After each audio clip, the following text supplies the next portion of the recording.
It's about your 10 o'clock, 11 o'clock going away. Don't worry about it.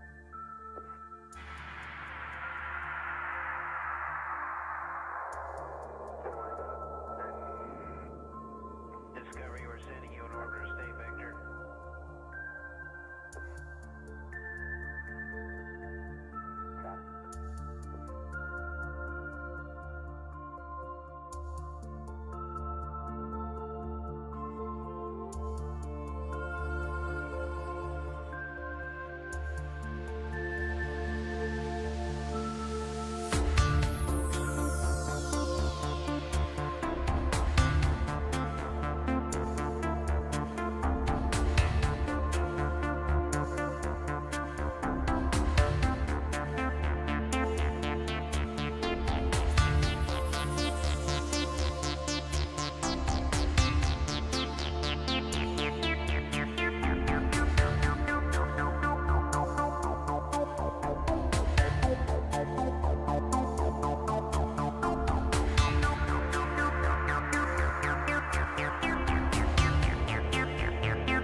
interesting today. Okie dokie, here we go. Well, this could be an interesting one, given that the mention has been fixed now, but not in time for today's game. Given the nature of this dungeon, I made extensive use of portals to make life easier. Dungeons? Well, yeah. Immunity. Why can't a spaceship be a dungeon in space? Oh, crud. Dungeons? I'm sorry. We're going to have, I've just realised we are going to have immunity issues today. I know we are. Immunity? Immunity? Right. So, okay. Now let me see, where did we get to last time? Well, you successfully fought through your way through the Imperial Elven fleet, I seem to recall, and basically as you approached the massive Elven armada, the Bow of Corellian, you basically came under heavy fire, and Topola was was desperately fighting for control of the ship. Was able to fly low and fast over the port weapons wing, which allowed you to all jump out before your ship cartwheeled down towards the Rock of Brow. It looks like the ship was regaining control as the spinning was slowing down and the angle became shallower. But before she could completely pull up, the ship slams into the ground and smoke and debris is thrown up, giving you no indication how bad the crash was. Which, of course, means you're going to have to find another way off this ship. And also pointed out that further along the wing, some astral elves noticed you. So, put you on the map. I do believe someone was asking about whether they can wanted to take their patrol golem, and I don't see why not. It's got to put Timmer and Bannerman on Worthington, and then Sargon wants his patrol golem. Patrol golem. Anyone else got allies they want? Want Buzz, TK? Please. Did we get that golem barding for Worthington's mount? So Mortimer's a wild card now. Does he get his own? How does that work? He's still your ally, so he still acts on your turn. He's still acting on turn, but he's got three. He has his own. He's got his own selection of bennies on the combat track. He has 3 bennies. Oh, nice. We do that. Oh, let's try that again. Let's move you slightly further along the wing. And then if I share the image, this, as I say, you'll realise why I wanted to use portals when you see the size of this image. Saw it last week. Yes, indeed. But anyway. There's something on the wing. So, yep. So you didn't see the Third Rock from the Sun version. I did not. Okay, let's see what happens. So real quick, Daz, Yep. if you go into the way I found it was it was my data, and Mhm. then you go to campaigns. Yeah. And then if you scroll down down like on the left hand side. Yep. Next to your campaign, it'll have like a invite link, copy to clipboard. Which is what I've done, but I couldn't work out where to create the link. But I found out you had to create the link under the players tab inside the campaign. So you have to do that first. Yes. Yeah. So that's what I've posted into the Rippers for next time. But anyway, for now, let's see what happens when we hit the initiative. What happens is the Astral Elf Warriors with immunity probably go first. On the Joker. Bad guys got the Joker. That's not what you really wanted at this time. What? Let's start the combat tracker. That might make life easier. You never know. I've just had a very evil idea. I'm a very evil person. Something you always hope to hear from your GM. Mm-hmm. Oh yeah, I've just suddenly realised I could be really, really, really. Yeah.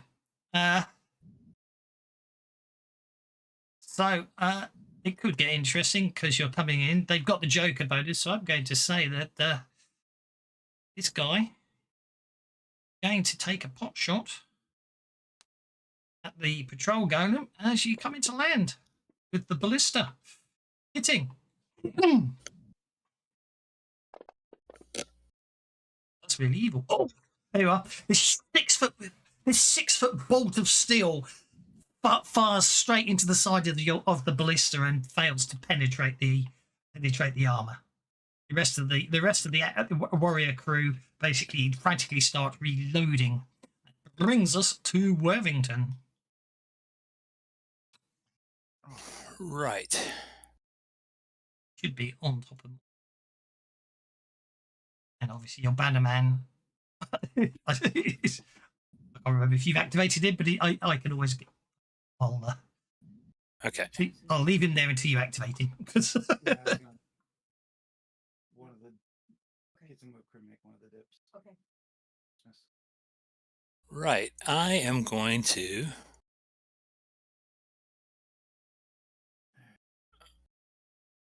Oh, wait. First, I'm going to activate my banner man. Okay. There's your bannerman. What's your command radius? I think it's 10. Okay. I've yet to take the expand your command radius. Okay, there is the effect radius of Bannerman. Oh, damn it. I mustn't Mickey Mouse button on that. There we go. Okay. Cool. Then I am going to give everybody what you call it. Have it saved right back. Ambient lighting. Increased level-headed. Okay, target all Prove through. level-headed. Yep. That's what I get for taking a week off. Indeed. Inspiring command. There we go. If I make it global sunlight, and then I might be able to cheat as such, but I go and give Bannerman light power. Actually, I might make the lighting dusk. Yeah. And then if I go and edit Bannerman,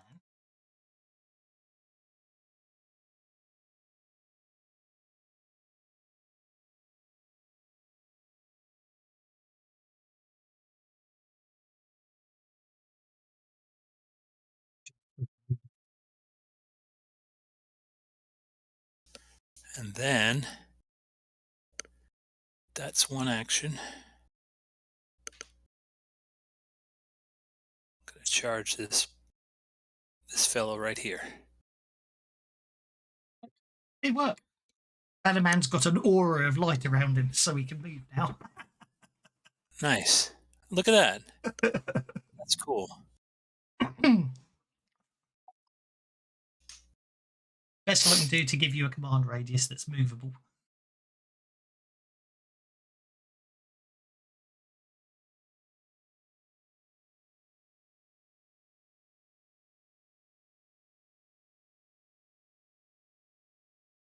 Good Lord, it's like I've forgotten how it all works.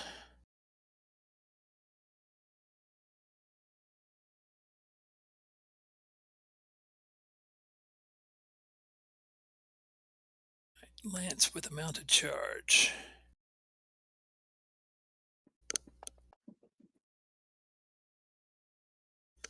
I didn't target anybody. No, you didn't target anyone when you went to improve level headed as well. Pardon?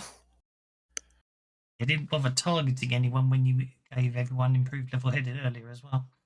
Oh, it targeted from the Bannerman for whatever reason. And I guess the Targeting command came from me. Oh, but that's. I'll take it back. That's my fault because I was sorting out your. Okay, so that gives everyone an improved level headed. Then You can hit targets. You then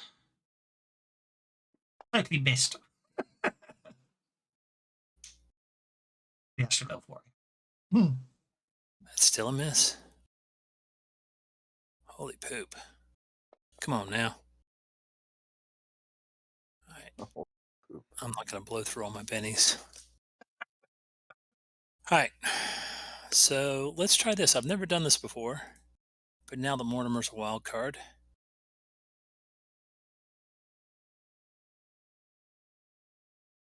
He's going to attack too. Okay. Targeting has been achieved. Bitten by a giant space hamster. That could be painful.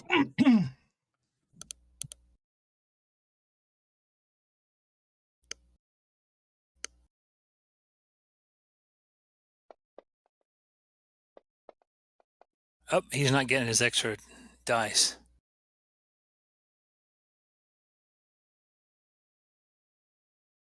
He's not getting his wild die. He will do now. Okay.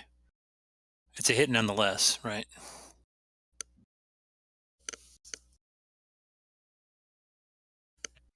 Oh, well done. Yeah, hit with a rage note. Oh, gosh. I think Mortimer's turned bloodthirsty. I told it. Oh, my God. He's got big, sharp, nasty teeth. I can't remember. Basically, if you imagine a giant version of the bunny, so Mortimer just runs up to this guy, and there's a single bite, and then the headless Astral Elf just collapses to the ground with arterial spraying everywhere. Yeah. Goes to his knees and falls forward. Look at her bones. Okay, Astral Elf Warrior 11 is basically going to abandon his post and move to there and attack. Missing twice. Okay, hang on. Moving to tongue subject. Parry 7. Okay, so they would have hit you, except your shield. Mm-hmm. Okay, you shrink. Ah. How distressing. It's Okay. not dignified at all. Okay, so yeah, I'm afraid you get smaller. You literally, you add obviously your weaponry and everything with you because it's a magical effect. But then all of you shrink as you suddenly find yourself much smaller on Mortimer. And the second hit was a 7 as well. They hit your shield twice. The shield attacker beyond. Okay, however, the second thing that happens is your lightning bolt. A lightning bolt explodes out of your shield and goes through both the Astral Elves. That's 13 points of damage, both of them. So basically, yeah, this elf hits you on the shield, you get smaller, hits you twice upon the shield, you shrink as a bolt of lightning shoots out of your shield and just basically fries the two remaining two Astral Elves. Okay. Okay. This Astral Elf is going to run, getting a 9.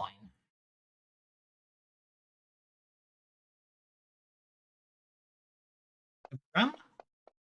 A 9. Oh, nice and consistent on them. Bridge should not be on. I pressed the wrong button there, so we won't worry about that. Already had a shrink. Just make him move 9 because I've got. There we go. Astral Elf Officer is back here. He's just going to fire a longbow. An arrow whistle past Cernan. That brings us to TK.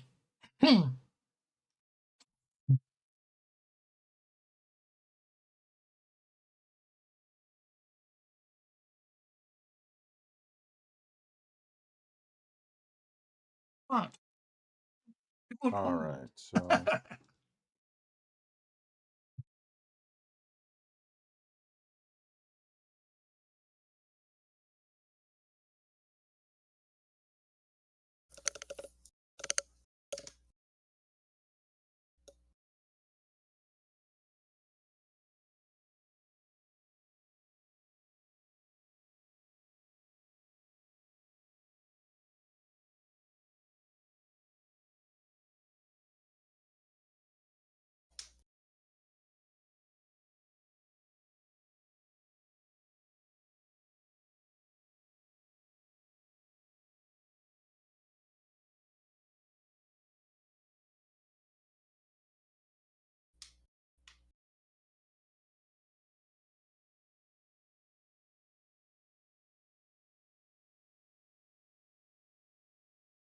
Okay, so TK strides confidently along the weapons platform wing.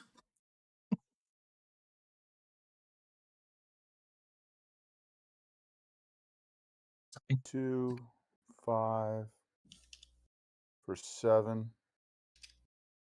Greater fear. Okay. So they've all got to roll at -2. After you make the spellcasting roll. Right. Get the raise, it'll be a -4, won't it?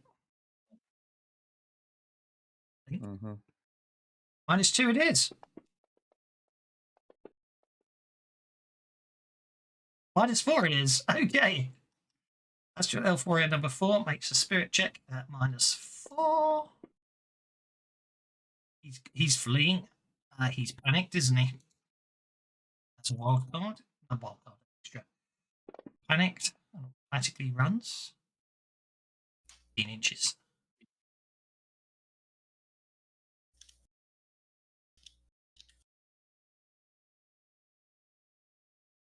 And then warrior number 4. Spirit check. Getting 1. Panicked. Done.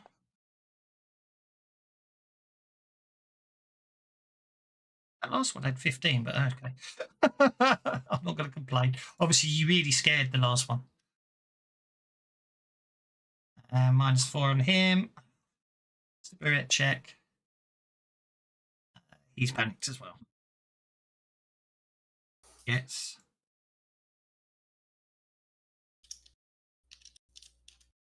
Run.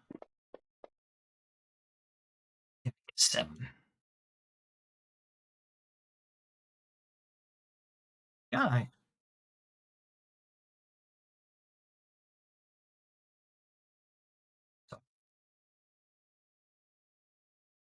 I know why, because of the way the combat tracker works. I know the first one got more run, but I don't care. Is Buzz doing anything? Just moving there. Okie dokie. Elf Warrior 7 is panicked. He gets to make a spirit check.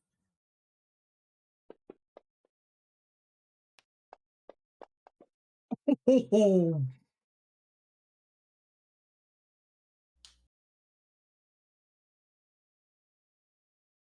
Doesn't he roll on the fear table or no?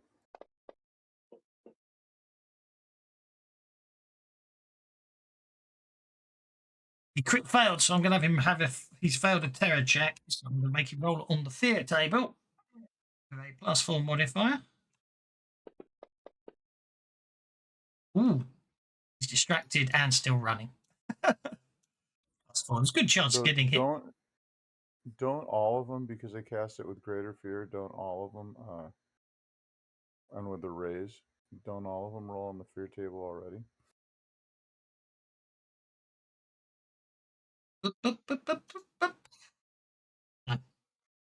Because they're not wild cards, they're just extras. So extras are automatically panicked if they fail their fear checks. They don't get to roll on the fear table; they just panic. But if they critically failed, then my view is they get to roll on the fear table because they could have a heart attack. Right. It's just my way of doing it. Spirit check. He fails, so he's just going to keep running. Getting a 7. I think they do that just to speed stuff up, do you know what I mean? So you don't roll on the fear table for every person on the map, it's only for the important ones. You know what? The fear table's fun, so let's roll on. If they roll 1s, I'll treat them as crit fails because I'm feeling we might as well get some fun out of this one, so let's roll on that. I just want to get someone with a heart attack. No, he's vulnerable though.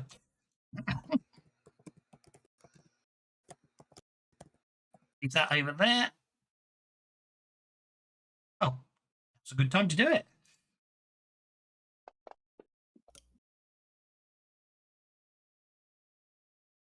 Okay, that's them run. That gets us to Blobnohimini. Oh no, not me. I I'd wait to see what you do for a Ripper's character, because how are you going to fit him and Ian? Immunity. Dr. Himini. Yeah, that'll work. Yes, Himini. Jack Himini. That'll work. I'll give you Jack that. the then. Rippany Himini. Yeah, unfortunately, I like, much as I did like the name Frankenstein, any sort of names that are riffs on any sort of classical monsters, probably you want to stay away from, because obviously Frankenstein and Dracula and all that, there's a very They're all- good chance you're going to run into They're them. all So. all right. Well, that's what he could be. My cousin, couldn't he? My cousin Frankenstein. Anyway, some of them are rippers. Some of them aren't. It's pronounced Frankenstein. Frankenstein, yes. Yes. No, What are you doing, Rockstein, mister? because- I'm gonna Yeah. kill some stuff, but first I'm gonna do a thing on myself. So how many power points is it to get the raise on one of these no roguey things? An extra 2, is it, or an extra 1? On one of my boost trait powers. It's a mystic power, isn't it? You just need to go and have a look at Risk It Powers Rogue, and It's two just Yes, to 2. activate it as per normal, 4 Yeah. to activate it with a raise, and any modifiers that you add to it. Can only be targeted to yourself, though. base cost of 4 power points if you want to act something with a raise plus before you apply any other modifiers.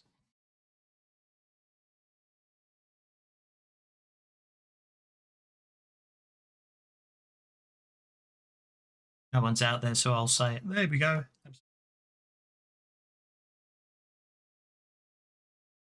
Actually, I don't think sound effects. I go and get behind this thing here, whatever kind of weapon that is. It's a ballista. We'll use that as cover. Or I'm going to go use it as cover after I throw a dagger at one of these Marthas. Go for it.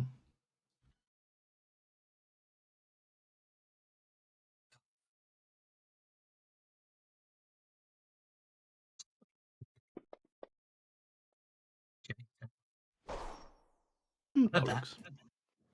That's a miss. Oh, you son of a gun. Right, okay, that'll do. Duck behind that. Okay.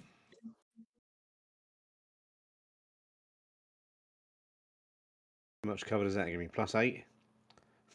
Light cover. +8. You to end your turn because you always tell me off when I do it. Yeah, I know. I'm giving myself light cover first. Fair enough. Sterling, you're up, sir.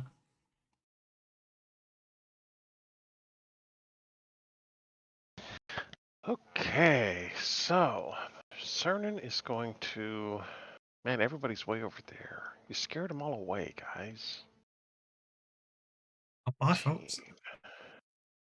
thought someone I lost didn't it. say it was your fault. I just said they did scare them all away.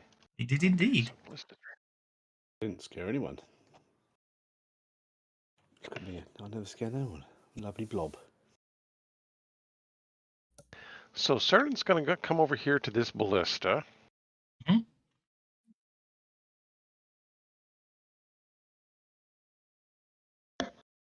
And use it to shoot at the Astral Elf officer. Combat tab. There you go. Now that the Bannerman has sunlight around them, they can ballista in the sun. Do you not have shooting, sir? I do not have shooting now. Okay. Well, I've given you the ballista anyway on your combat tab. So you have a ballista. Well, let's Benny that. Let's see if we can actually just pin this guy to the. I got the violent fem's reference. I missed it. Thank I you. missed it. I was like, oh my goodness. I shall reward you a penny Okay. for not realising you were making a comment because I was too busy thinking up rules and doing things. So I was paying attention. Okay, well, you What the found. DM is supposed to do. Yeah, Rather so- listen Well, to my that wasn't joke. as effective as I was hoping it would be. So okay.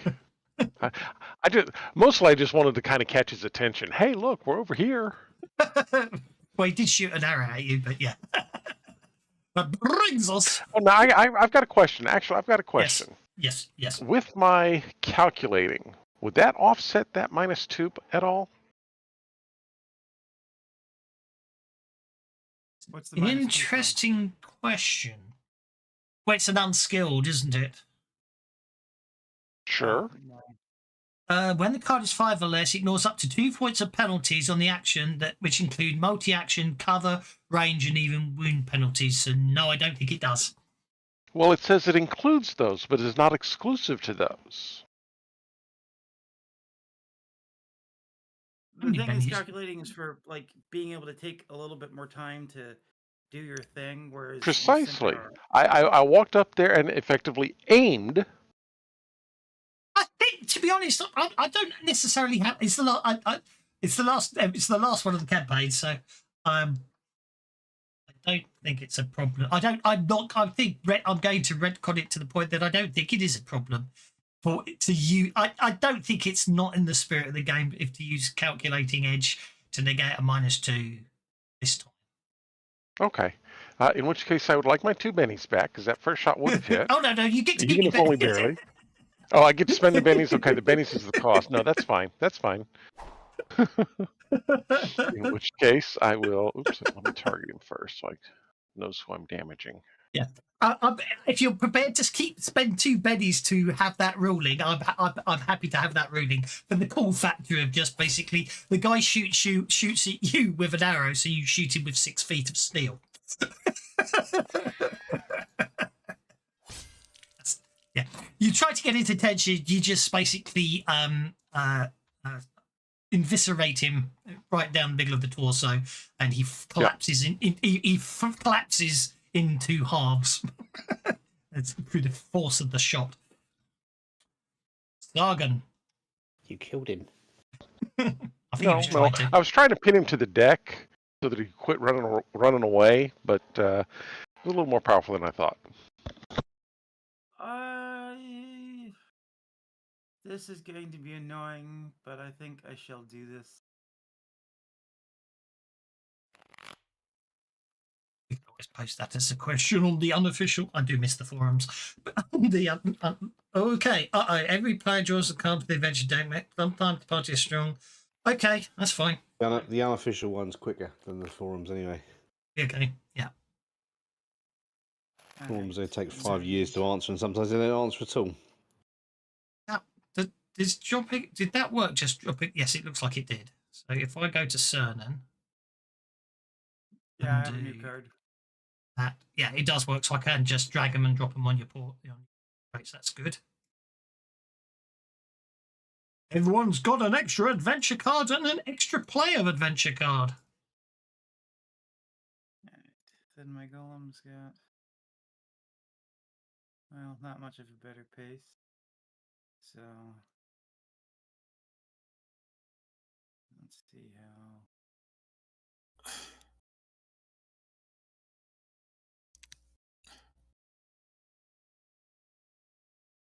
Yeah, let's have him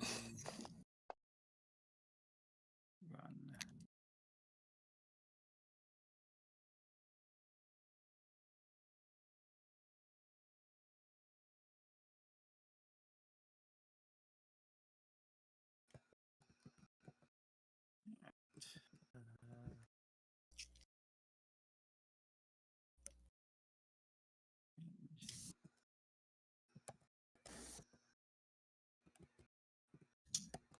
Mulligan is shotgun does area or just singular target attack? Yes, but yeah, shotgun's a single person, but because of the spread, you get to hit. It should give you a +2 bonus to hit. Okay.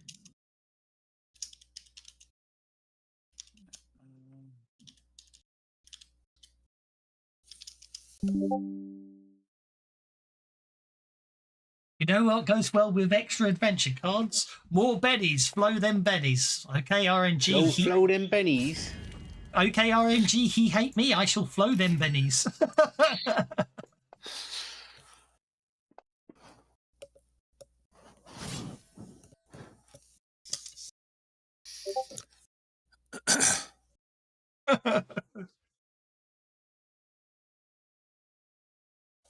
Should be getting away with that. Hey, that sounds like someone just incapacitated a warrior while I was sorting out someone playing Otto. So there we go. Now, question: since I am controlling the golem, does he benefit from anything on myself, like say dodge or No, what have you? no, it's a vehicle. He's for all intents and purposes, he's a vehicle for all intents and purposes. It's just if you're controlling him, then obviously you can, yeah, basically he's a vehicle. So you can technically use his weaponry if you're controlling him. But if you can also be inside him and sort of standing at the top and shooting and letting it control itself, in which case it still gets to do its own attacks and stuff. But Oh, okay. If I can do that, then I will do that. yeah. All right. I want.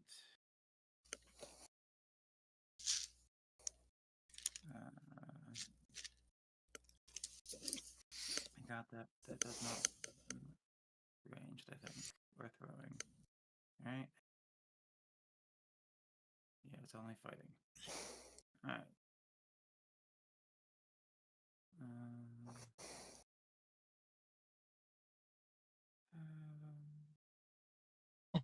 Oh, by the way, I've decided what Otto is if you just want to look out sort of across the wing. Something's flying in low towards you. Ranged.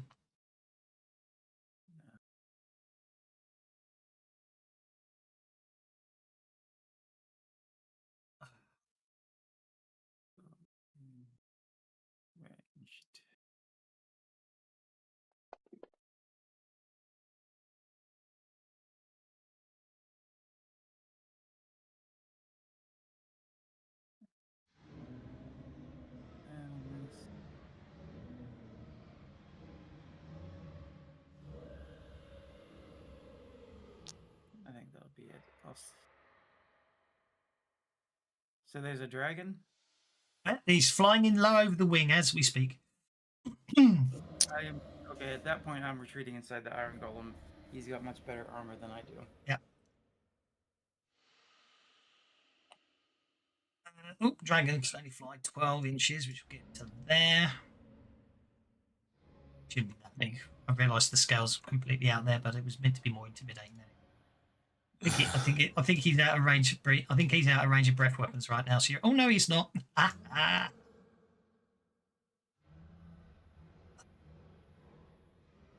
So that would be an athletics attempt to hit TK.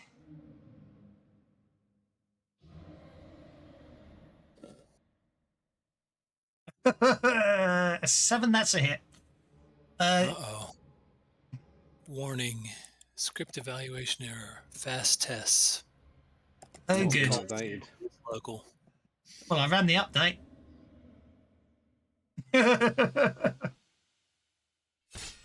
Okay. Basically, as the dragon comes in, it breathes its photonic energy weapon, breath weapon at you, bathing you in photonic light, and basically it stings.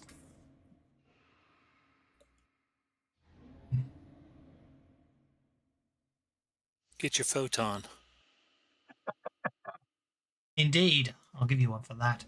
Okay, you're gonna attempt to. You are going to attempt to soak, which is amazing. Those dice. Those dice are saving your bacon. It is for sure. Can't tell. He's got them. So you can't tell what they say. Indeed. There we go. Stealth dice, very much so. Okay, and then I think what we'll do then is. Oh, you seem to survive that, so let's hit you with a fear spell, which is a failed casting. I'll spend a penny on that. Crit fail.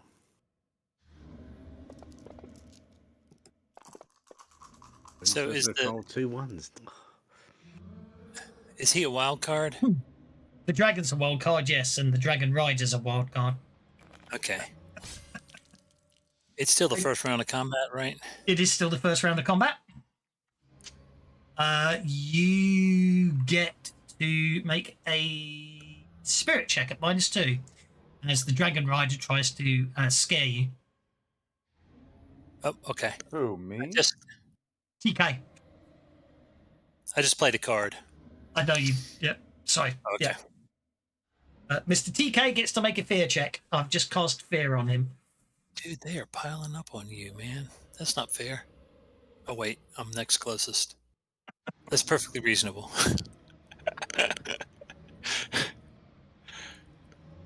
Because you were the one who happened to be in the line of sight when the dragon turned up after someone played a card that says I get to be evil.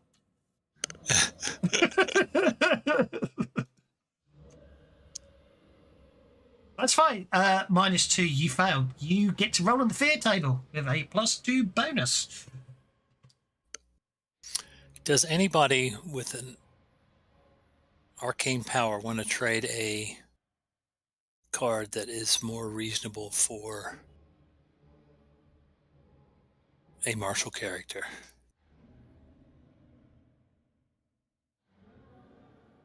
Get to roll with a +2 modifier on there.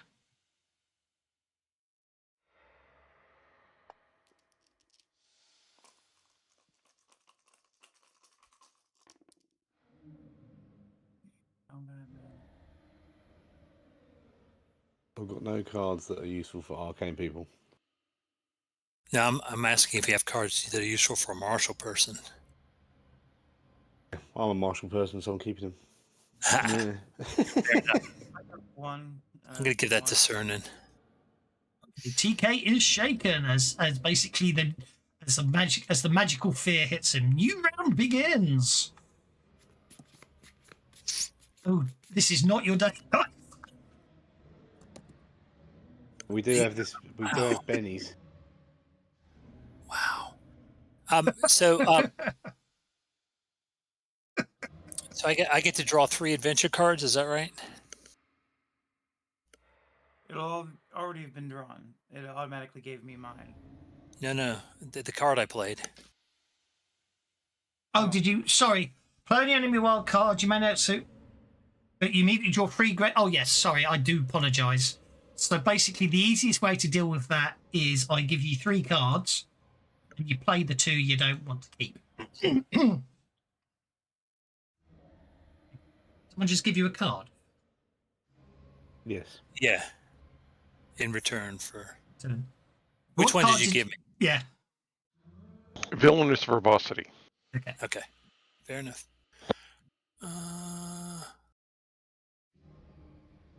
Probably you don't want hidden stash. Yeah, because it's the last game. Yeah. What if you find a rocket launcher? Let's get rid of hidden stash. You don't need hidden stash. Okay, so then it's the stuff of legend or payback, I suppose. Probably payback. You might be a nice one if you just pick this. Yeah, I think so. What's the stuff of legend? You gain a. The stuff of legend I had before. Oh, okay, you had that one before. Maybe it was Deadly Get Savage. Blow. Oh, Dead Below. Oh, very nice. Okay, Payback. it's your call. Which one you want to keep of the 2?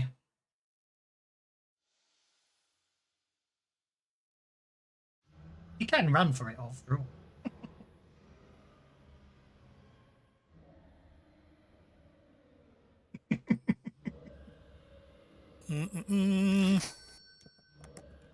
I think I'll ditch. Like the one you don't want to keep, basically. Yeah, I think I'll ditch that one. Okay.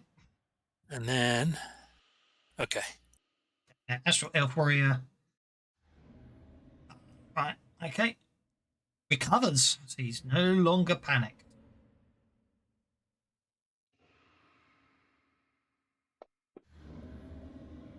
Recovers, no longer panicked. Recovers, no longer panicked. Cernan. Cernan is going to dart forward and poke Astral Elf Warrior with 3 with a stick. Okey-dokey. Dooby dooby doo. Poke with a stick. There it is. If anyone's thinking about it, it should be pointed out. It's not very clear from this perspective, but these wings go down vertically. They don't go out horizontally, if that makes sense. I mean, not vertical. I mean, they curve Like down. 45-degree angle or something. Yes, yeah. They're basically Like a dragonfly's wings. Yes, in flight. basically, exactly that. It's not too clear from the top-down view, so you can run down them, but it'd be a bit scary. Okay, I'm gonna miss poking with my stick. Those Astral Elf Warriors are well trained, I'm afraid. It looks like it, yeah. Blobno Himini is next.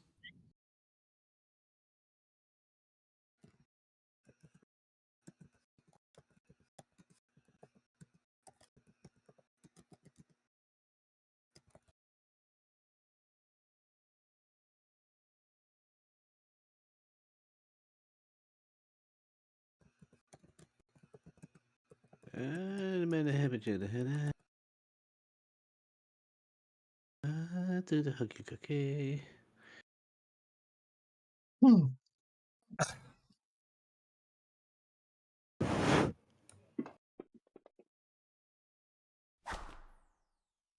Bollocks.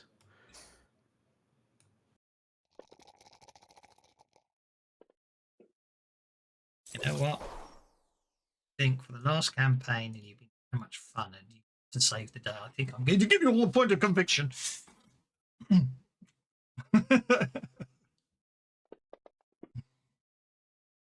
Oh, that's sweet. Are those new? With the claw marks? Those are new dice, yes. They're the werewolf dice, I believe. Well, he's shaking when it first attack.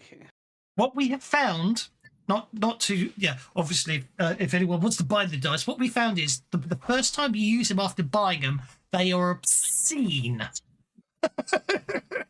I did TPK my party the first week I used them, and Blobno Himini, he got them first because he kickstarted them and got them early. He just could not do no wrong, and then someone else has bought them. It seems these dice, the first week you get them, they will just be the most disgracefully high rolling dice you've ever seen. So far. That is a cool effect. I really like that. Got the blood ones out this time because I want to kill this guy.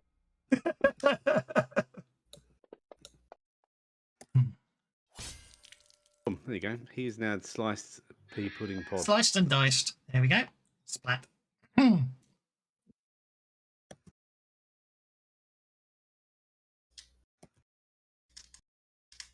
That brings the Sargon. Remove the cover off me now. I'm out of the. So Tix is typing in 828 Tix 2GX. Don't say. Can you not swear like that in the channel, please, Tix?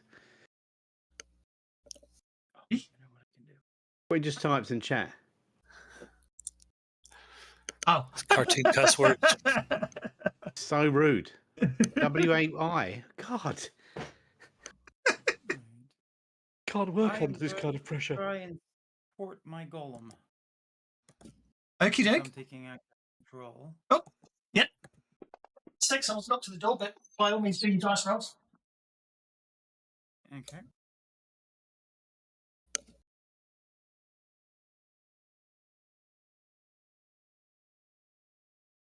So I get a +1.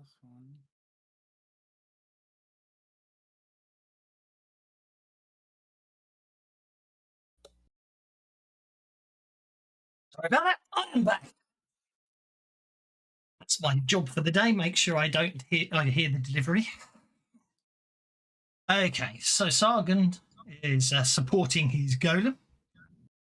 +1 bonus when your golem acts. Okay. So that's the volley gun of distance firing. Okay.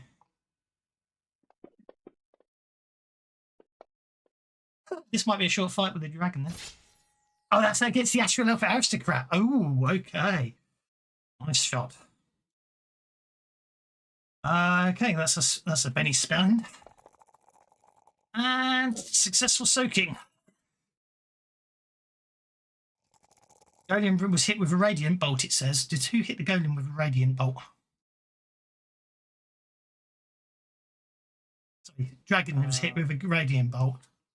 Notice that. Is that you testing something? No, we shouldn't have. That was. I fired the volley gun. Okay, then. It's no problem. Just curious. Okay.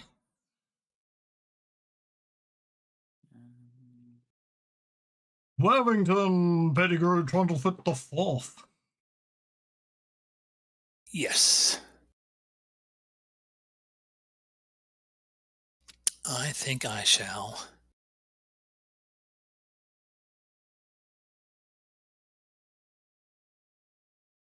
Can I wait until... You go on hold. Yeah. Yeah, and I would need to do an interrupt, right? You would, indeed.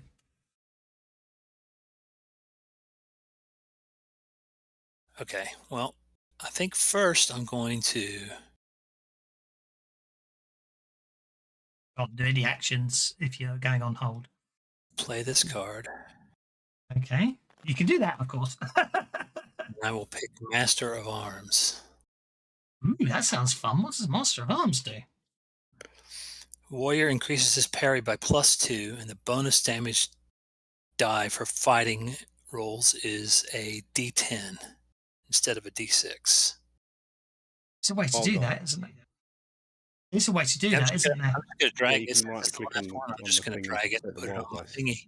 Yeah, but there's an effect I think you could use just to do it as an effect. But yeah, that's fine.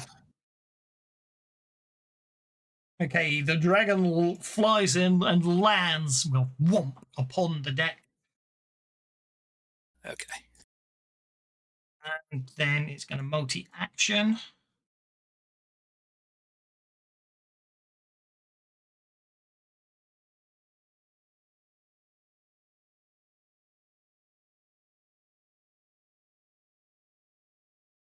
Plus 3,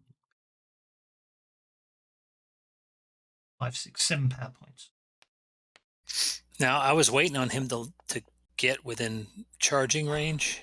Indeed. Do I need to do an interrupt? You do. Okay. 6, 7, 8, 9. So that takes it down to... And that's just a straight up athletics roll, right? It is. Okay. The dragon lands upon the deck and basically it's obviously the multi-action doesn't apply, so it got a 5, you got 8, so you get to interrupt it. Doesn't really matter because well, actually, it lands as it comes in swooping to land. It basically breathes it. Right, it fires magic missiles at multiple people with no actual hitting effects. It would appear, but that's okay.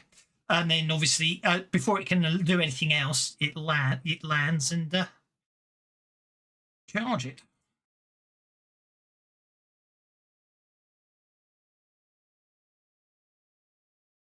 Okay. I'm actually gonna. Can I reach the astral elf? Yeah. Okay. Mm. That's who I want to attack.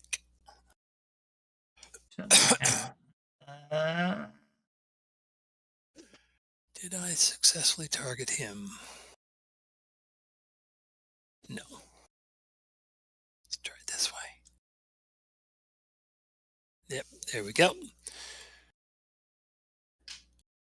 And everyone's lost their improved level. Apart from TK. I haven't lost it. Yes, you have. Why? You're outside the command radius. No. It lasts for 5 rounds. Oh, okay, fair enough. If they're in it when you activate it, shutting up. Okay, you hit the elf. Go. Actually, I prefer it that way. It'd be too finicky otherwise. That's a hit upon the circle anyway. Yeah. There is a glowing circle. I'm Okay. inside it. Yeah. you're not? Hang on. Let's try this once. You're inside Sargon's, not. There we go. There we go. So you come. I think you skewer the elven. Hang on. And then I'm going to play that card. You know that only still is 4 wounds. You know, other than the fact bragging rights of the fact you've just caused 82 points of damage. It's harder for him to soak, right? It's still only 4 wounds. Fair enough. So the wound cap, but yeah. Which he doesn't, so he's dead. Okay, so yeah. Still got the dragon to fuss with, but anyway. Yeah, That's ironically, the 82 points of damage on the dragon was possibly better given its toughness. So, yeah, can Morty withdraw now? Technically, yes, because the dragon hasn't engaged you. I'm going to say yes. All right, that's it. Okie dokie. That brings us to TK, who is no longer shaken. Is the magical effects of the fear diminishing? Probably because someone just put a lance through the spellcaster's chest.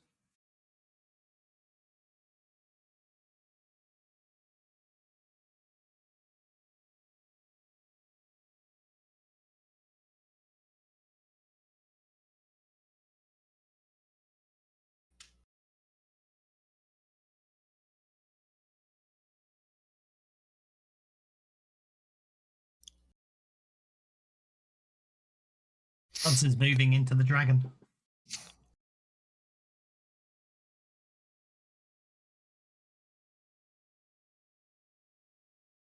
Get him, TK. Go toe-to-toe with the damn dragon.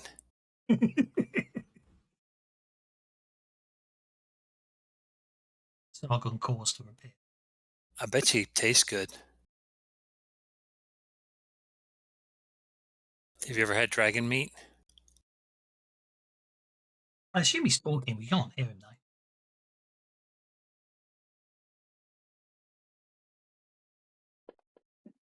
Yeah, he's being quiet for his house guests. That's why I typed W8QQXXTRB. Ah, yes, I forget. Remember. You spoke tixie click click chick chick language. You'd understand it. Yeah. I guess it's early out on the West Coast. Yes. That's a failed stealth roll from TK. He's only got 2 conviction. You probably save him. Yep, Doing no it problem. again. He's only speaking Thrycreen, isn't he? Ah, it's so vulgar.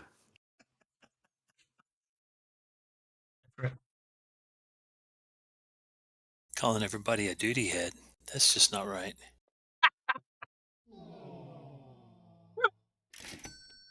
Oh dear.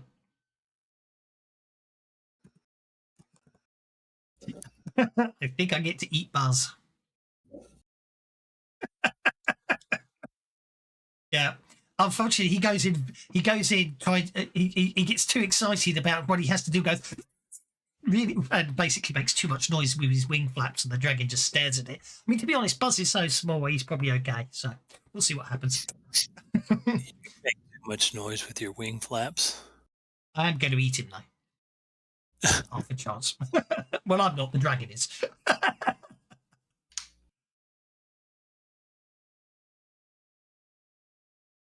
So the dragon has... Actually, the script fail has worked in the fact that the dragon is distracted. All it wants to do now is attack Buzz. So TK's coming, bounding in. Was that a pounce, perchance?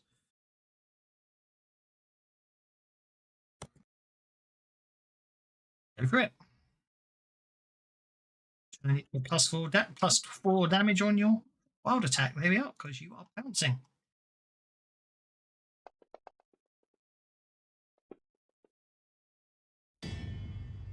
Okay, that's a hit. 2 hits with raise upon the adult solar dragon.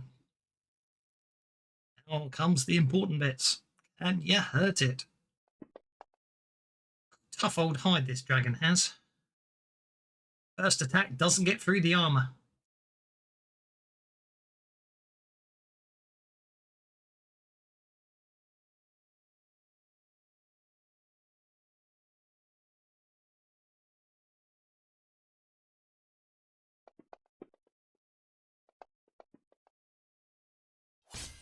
Oh, second attack, however, does inflict damage. Do you wish to re-roll your first attack? Deal with the second attack. Okay, nice. Okay, so the dragon. Nice. You've done enough to incapacitate it with 3 wounds.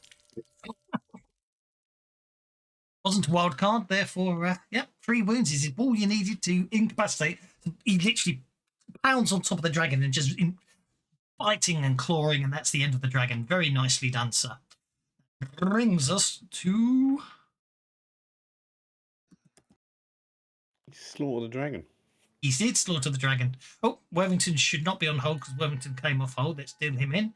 Blob know him and he gets to go first on the Ace of Spades. The Ace of Spades.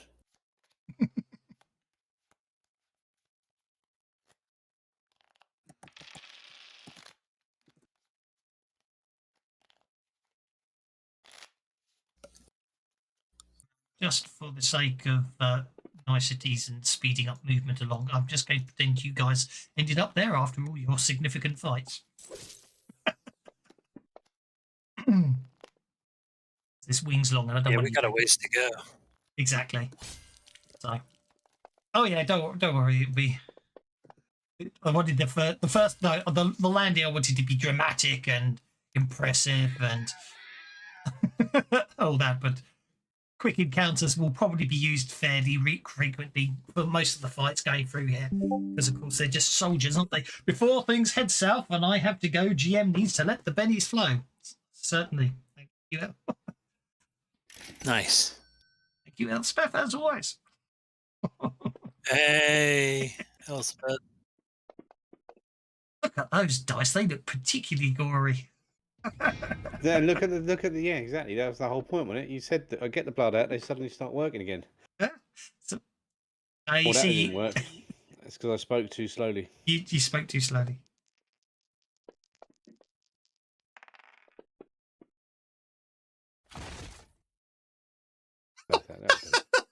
What a lot of ones. Are you maintaining your conviction?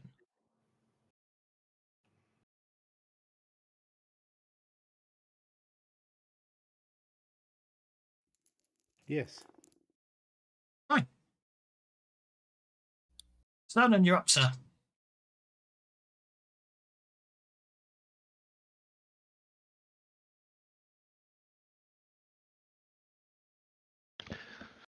Okay, Cernan is going to... Let's see. Cernan is going to dart forward. Cernan is going to run.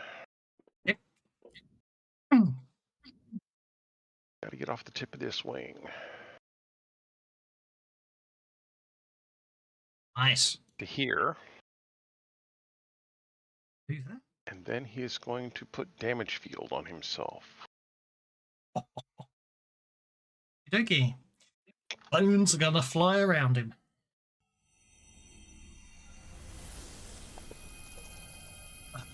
Oh, come on. Really?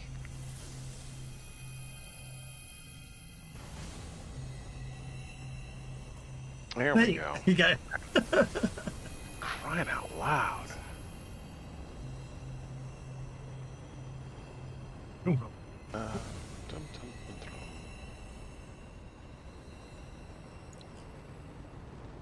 And I put shroud not an option? Oh, there it is, shroud field.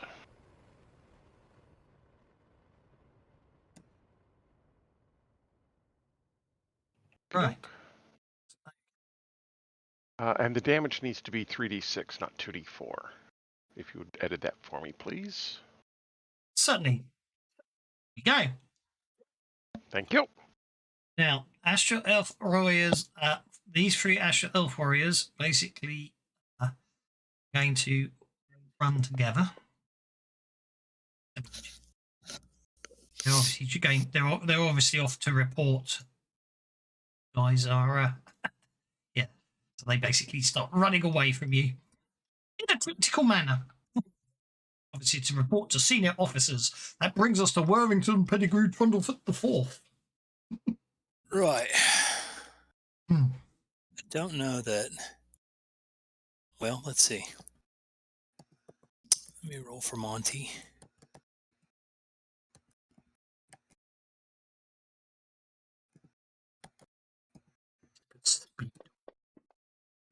Ooh, nice. Ooh. Gadoof, gadoof, gadoof, gadoof, gadoof, gadoof. Little armoured space hamster charges along the wing. Heavily armoured mounted Gifferpot on his back. And I will pull out my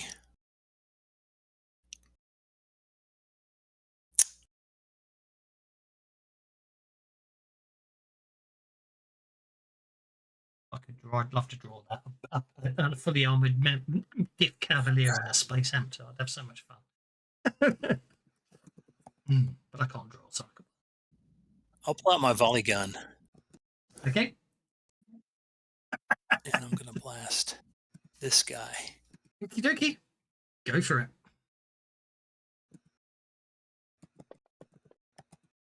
Oh my goodness. That's a hit. That nice +2 spread bonus gets you the hit.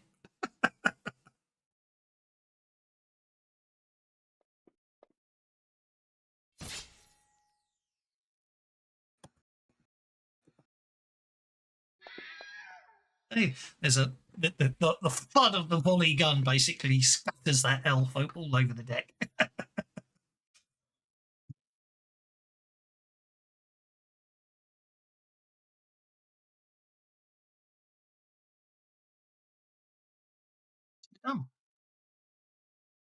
TK.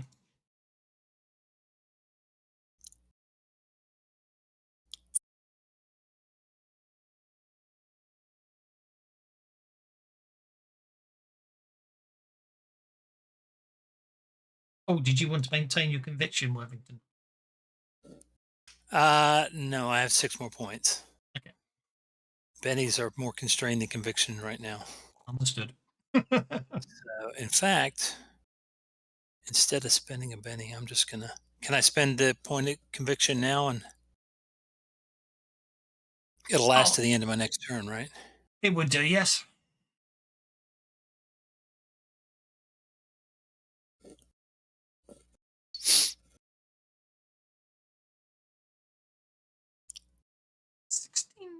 Buzz? Hang on. Buzz can't run if he's flying.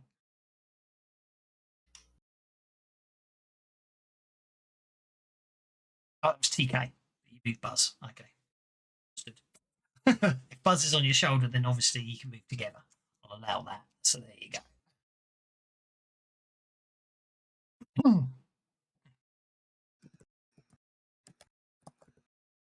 It was TK running, not you. That's fine. No, he obviously landed on you as you started pouncing along the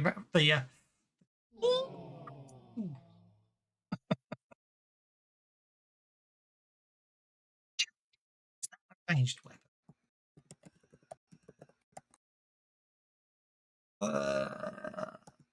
Athletics, it is ranged. Okay. I'm going to say basically you watch in horror as your chakra, you throw it, it misses, and you just see it sliding down the wing of the.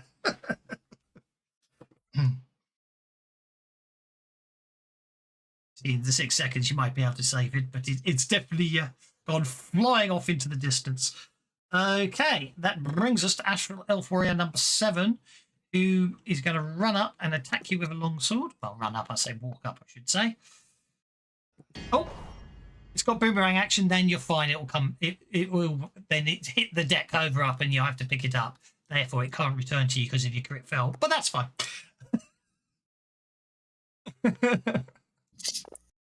You can spend a penny to alter reality and say that you had it tied to your belt. A very strong magnet in your pocket. Yeah, or got stuck in the railing.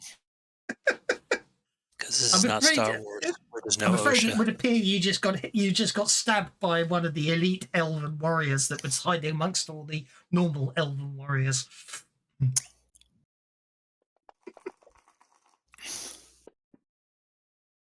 You're fine.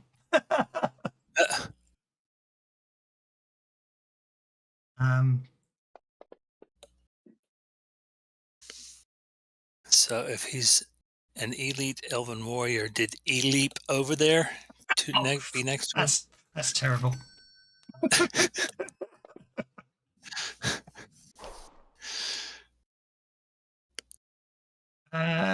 He got a move of 9, so he's then basically this guy comes dashing in, takes a stab at you, and then darts away from you, so trying to evade your damage field. You do you do get a free attack upon him. So I'm Cernan rather.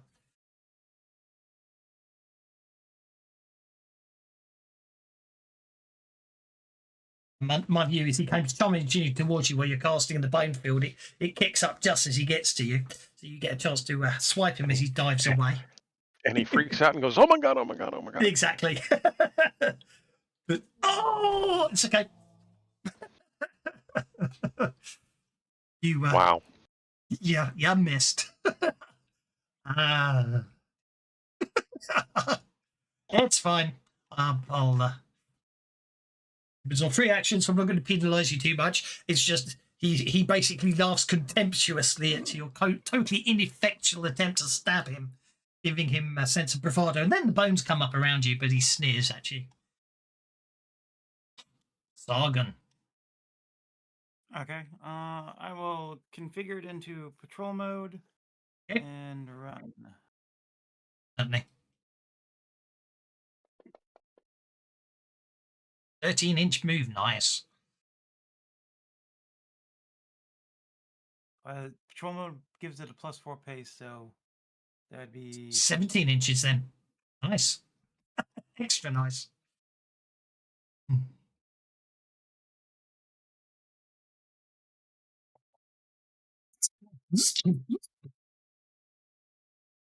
And I'll move you to there.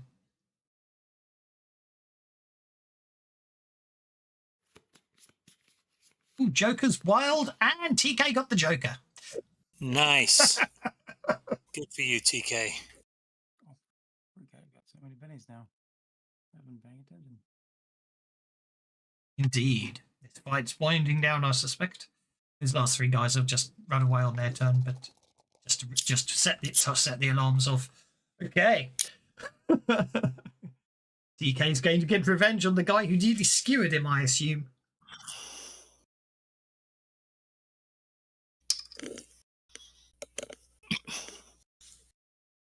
Is he still only talking in Thoricreen? Which is realistic, because of course he would. Okay. Ooh, he's backing off.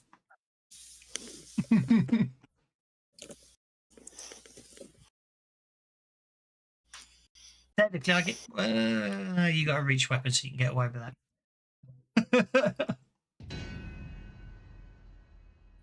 Okay, that's 2 hits.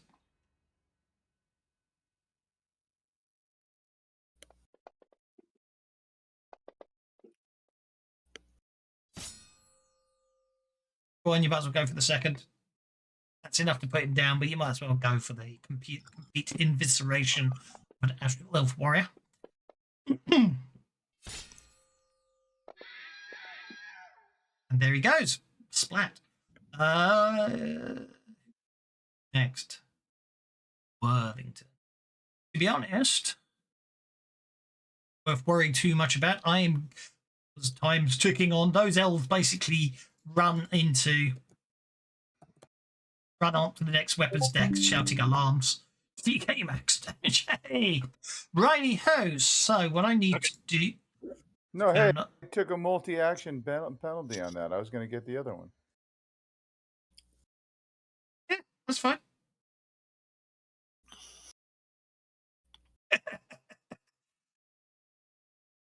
Okay. That one should be. Go on. You hit him, didn't you? I thought you killed him.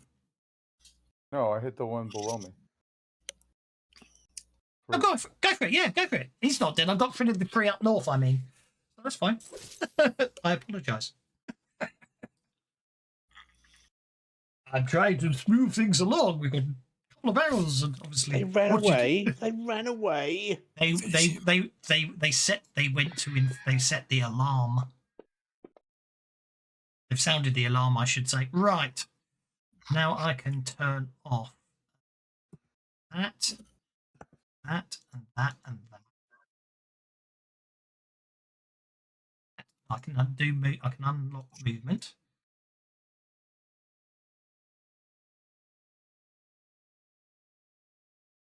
Dang it. Sorry.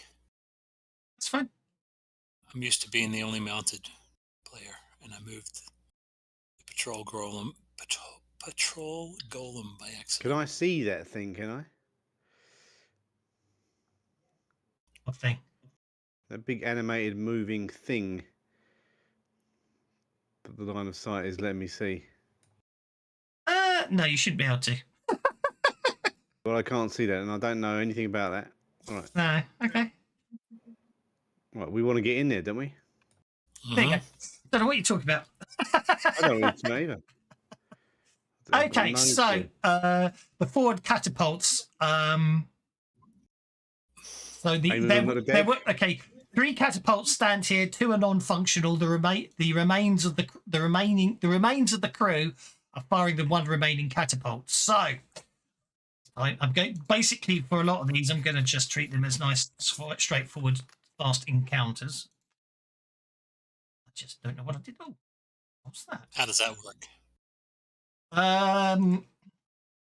So for a quick encounter, basically you all describe I describe the scene, and you all agree on the general plan of what you're going to do.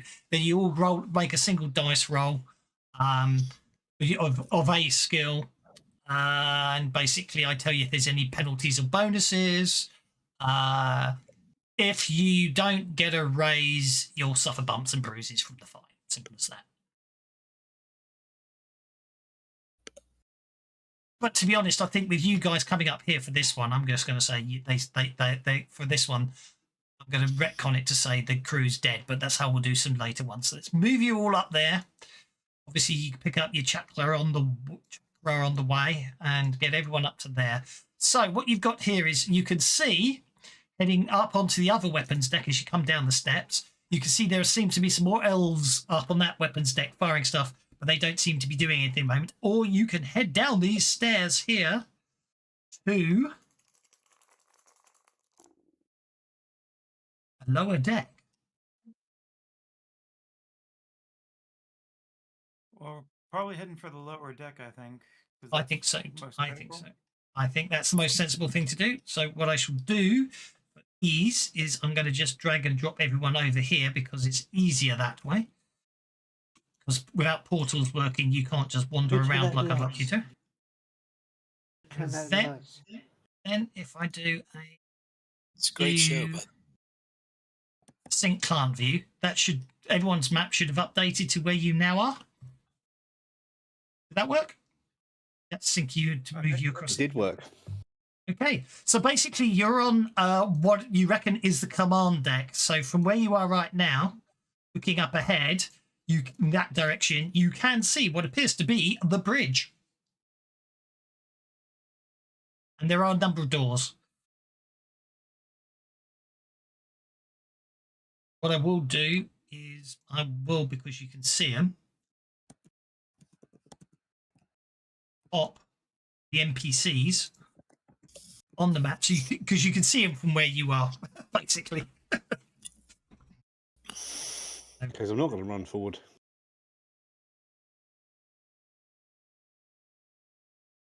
So I will. Okay, so I'll lock the tokens.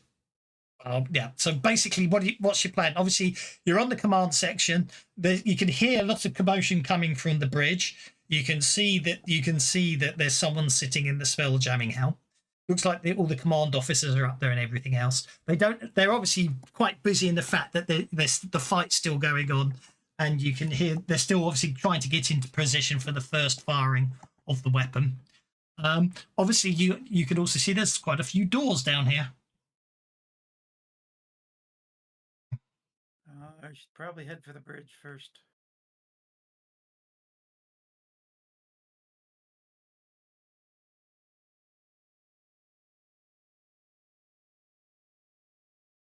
See, the bridge fight will be a proper the fight. bridge is where all them people are, yes? Yes. Right, let's go to the bridge and kill them all. All the commanding officers and everything.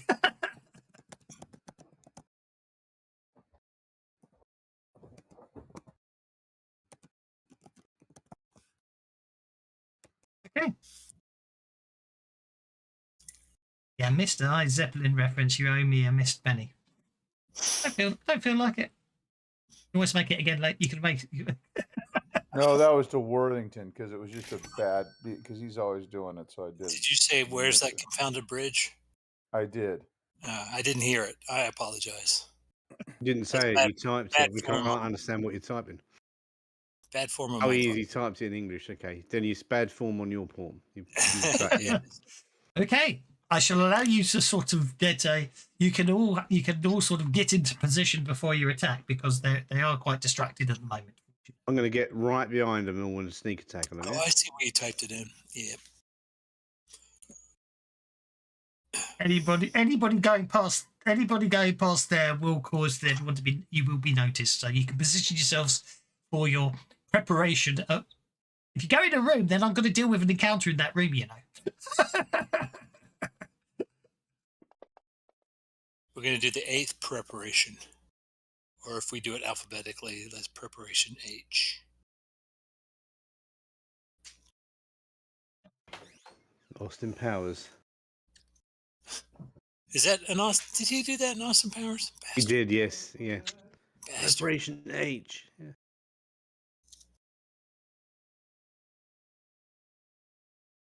Right. That looks like everyone's ready. Let's see what happens. Blob no Himiny gets to go first. Amazing.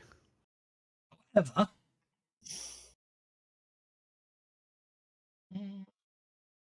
notice.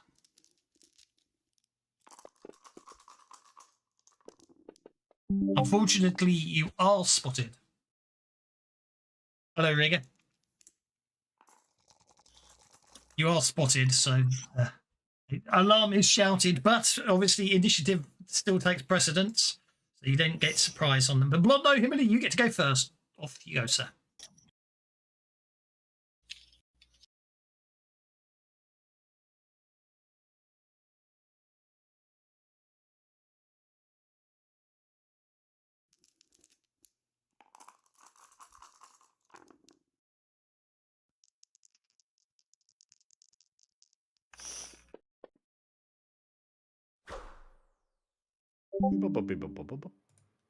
Oh no, I missed.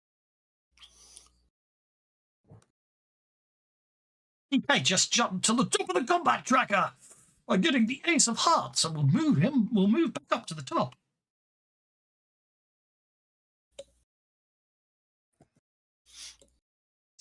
Jumpings.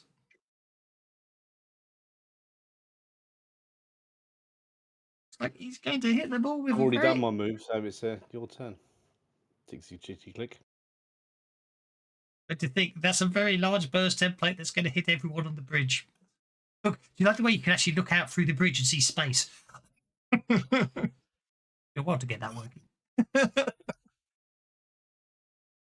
Not only because I had to keep putting the same star map on different layers as you look outside.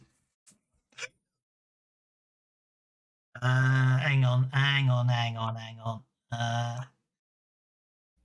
Not him. Not him. Oh, you have hidden one somewhere, huh? Yeah. not so much hidden. They're just outside the area of template. That's it. That's fine. You get all but 2.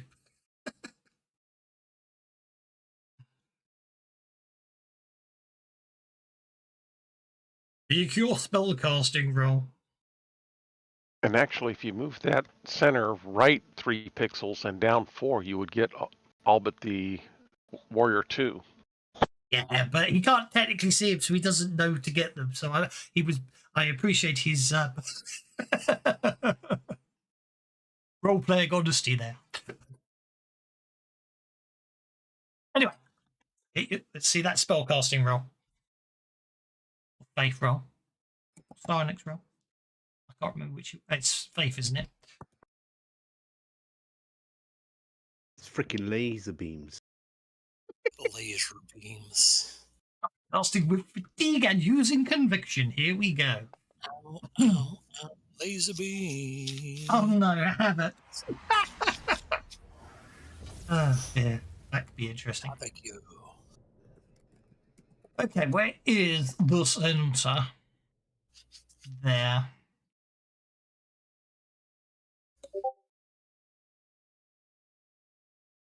On the bridge, the helm may be manned by droids. The suggested plan would be defeat the helmer droids.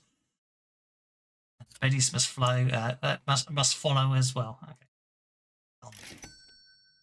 I'm obviously half asleep today. Righty ho, this is going to take a while. Okay, Elven Warrior number 2 gets you cast. First things first, you need to make them all distracted.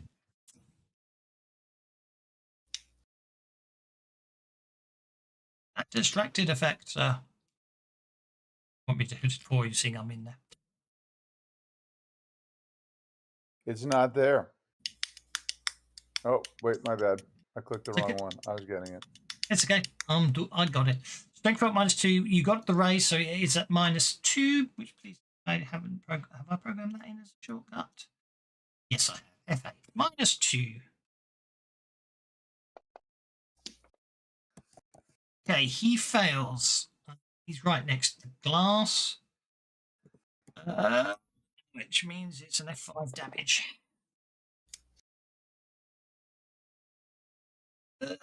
Smack. Because they're labeled the same. It's okay. So he's okay. Wait. I doubled. Do you see my text? Doesn't matter. Doesn't matter because the effect's the same name. It doesn't actually affect everyone twice, so that's okay. Okay. Strength check at -2.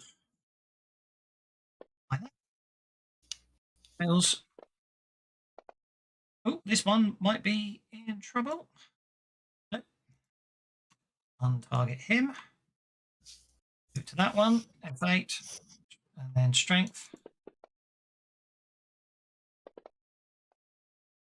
Damage. He is going to be flying that way. Oh yeah, roll the 2d6. Actually, it doesn't matter. Just realised the minimum movement before I hit a wall is 2 inches. Okie dokie. So he's dealt with. And this one. F8. Strength. Fails. He's going that way, 3 inches. F2 down. Elspeth is watching this one for her. I like it.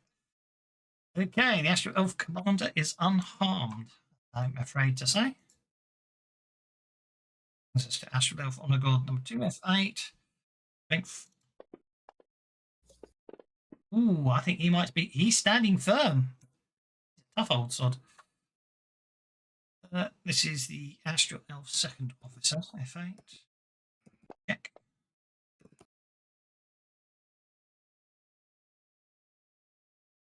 Fails.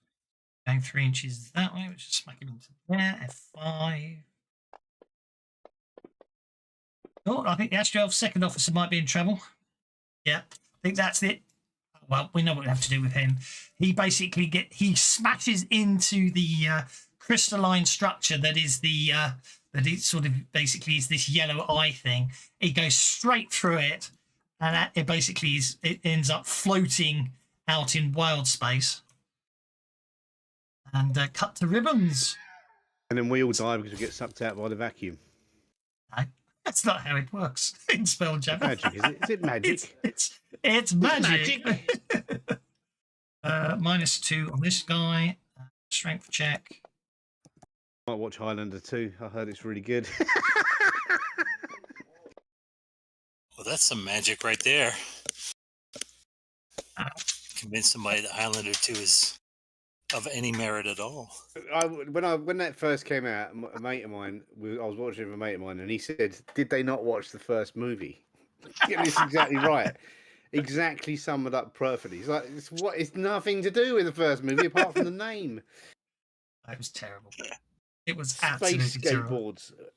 Yep, and the domed city with the poisonous atmosphere outside, and oh god, that was bad. Does anyone think someone had a script for a completely different film and then they just suddenly bolted that name on to try and make some money? Probably, yeah. I wouldn't be surprised. Okay, Worthington Pettigrew Trundlefoot the Fourth. I'm going to be saying that. I don't know which Doctor Who Christmas special are you talking about. Oh, yeah. Actually, funny enough, Russell T Davies had an interview and he admitted that hardly anyone watches them because it's Christmas Day and they don't pay attention, so you can get away with stuff. Which is like saying, well, that explains a lot. New one on Disney. Well, seeing as this year's hasn't come out yet, it must be one of the old ones. So. No, he might be in the future. That's true. I'm going to re-roll that because I can, because I got my Bannerman out, if you know what I mean. 9 and charge. In my Rifts game yesterday, one of the characters has got he's the booster character, yeah. So he gives himself the multi-action thing, so he can cast 2 spells without a penalty, and then he gives everyone the speed boost and the whatever other boost. So they can all they've all got a pace of like 20 or 30 or 40. Just zoom, zoom, zoom. Pace? What's that? Still got your Yeah, shotgun. when I was playing the Speedster, it was just ridiculous. Never, it was just zipping all over the place. I'm going to, then I'm going to target all friendlies. Hasn't even got the mega powers yet, so the major psionic power that lets you cast it all at mega powers. And I believe they're all within range, so I'll give them all Duflachi. Because I need to be as descriptive as possible. Oh, there's a dance scene in this Christmas. Okay. Well, to be honest, I'll be honest, given that I haven't really watched it for a long time and I'm only watching the current 3 because it's David Tennant and Catherine Tate. I wasn't planning on watching it. I wasn't planning on watching the Christmas special. Who's that redhead girl that was in it years ago? Oh, Bonnie Langford, Mel. Yeah, she's in it. And all. Yeah. Is she really? Yeah, they brought Mel back. She works at UNIT. I have to be honest. Actually, I went to. It got to. As I was hated. I like Sylvester McCoy.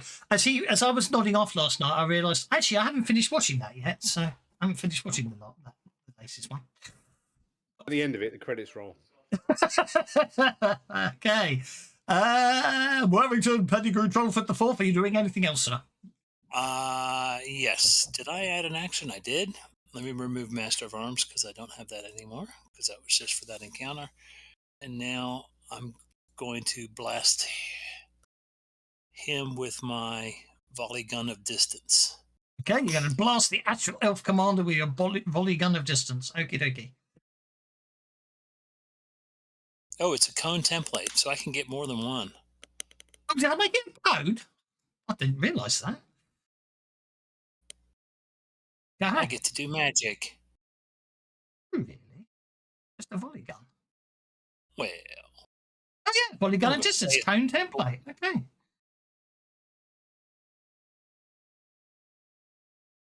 In which case, you probably shouldn't get the... Oh, yeah. Okay, that's ridiculously overpowered. Yeah, you get a code template. Have fun with it. I can't remember doing that, but it's a magic item, so there you go. Why not? I did not even read that right the first time. Okay. Oh, that's a mistake on my part, but who cares? It's the last game and have fun with it. Anything that speeds up the clearing of NPCs, I'm all for right now. Okay, it looks like a hit, a hit, a hit, and a hit. All that damage. Head dodges didn't do him any good there. I'm going to risk it for the biscuit. Hit, hit with raise, hit with raise. There we go. So in order. Just roll them, it should do it, yeah. Okay, yeah, just roll them all and then we can apply the ones you don't want to re-roll. So you shake the Astral Elf Warrior number 1. You hurt. Oh, damn it. Okay, it's not doing it. It's doing the same thing, so hold fire on that. Why it did that, I don't know. So Astral Elf and Warrior number 1, we'll just apply the Shaken 2 right now. And then the 18 points of damage should actually be in Astral Elf Warrior number 3. And did I get a raise on that? It doesn't matter. Okay, so Fair now it treated it as I'm not going to worry too much. If you had got the raise, it took him out anyway. I think he did. I'd agree with that. Except David Tennant actually pips Tom Baker nowadays. Yeah, Tom Baker was always my favourite, but I think David Tennant pips him. Okay, roll the damage. Too. Yeah. Sarah Jane Smith. Sarah Jane, Leela, and Romana. Yeah. Yeah. Tom Baker was the golden age. The Scottish guy was the best, but Jodie Whittaker could have been good if they didn't have a shit writer. I know, it's so bad. They really did her wrong. And the shittiest writer in the world, and completely trashed it. And then she's just like, okay, I'm not doing this anymore because it's shit. Yeah. Roll your damage. I'm gonna drop a Benny on that. So don't drop any bennies. Oh yes, sorry. Actually, the gold one. Yeah, immunity. Hold fire. Immunity. We got immunity. Hold fire. TK, come on. No immunity. Doesn't actually get through.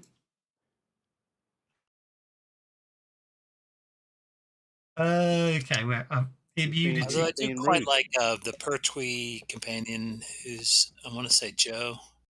Joe Grant, yeah. Yeah. Yep. Okay. But she was only on for one wake season. up then. Yeah, but she did pose in Playboy.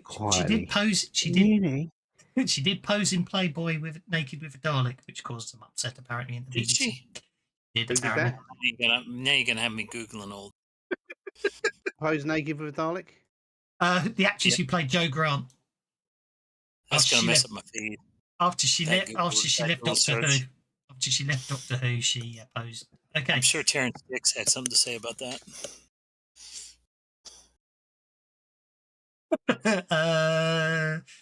Where is this volley gun at distance?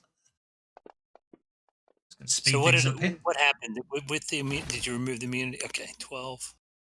So the net result is the Astral Elf Warriors.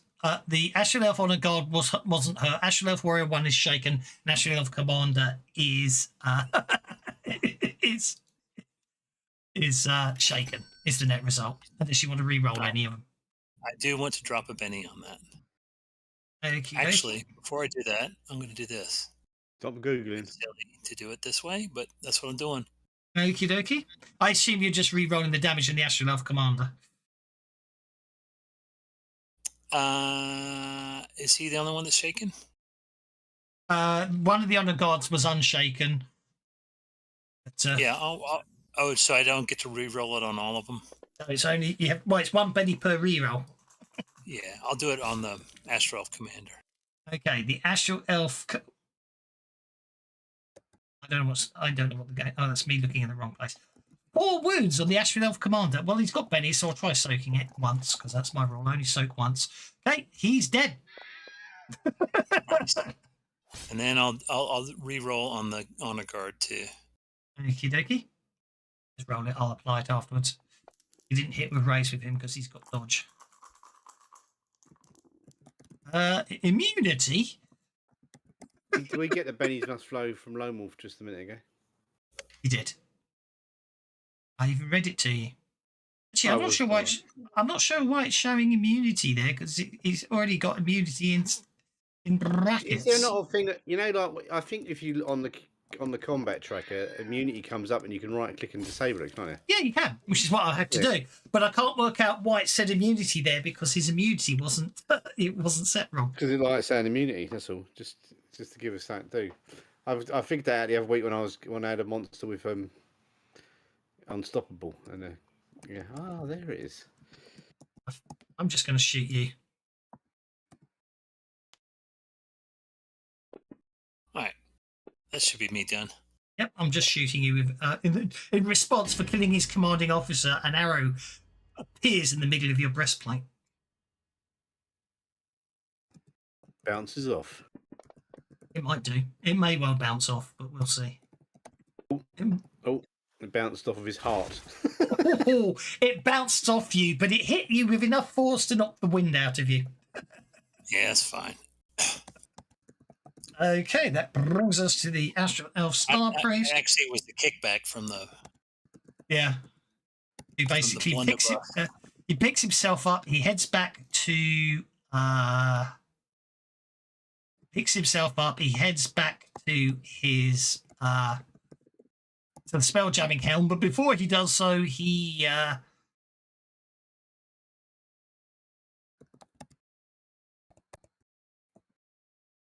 basically casts a rain of radiance and all this sort of basically bolts of energy and star fields coming out.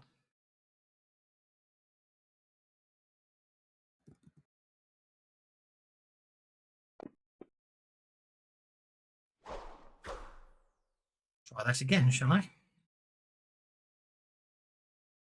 Come on, rain of radiance. There we go. That's hits. Okay. Let's roll some damage.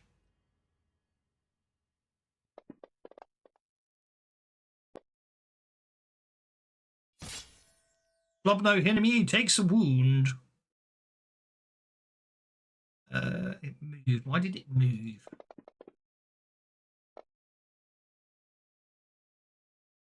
Near as unharmed upon Worthington, his armor protects him. Mortimer in trouble here. Mortimer takes 2 wounds. Oh, Morty. And the Bannerman is wounded as well. Where do I access his bennies? I can spend them for you if you can't. I'm not sure. I've not had Spend it from the combat tracker. I think, yeah, you can drag them from the combat tracker, yes. I can do it on your behalf. I see.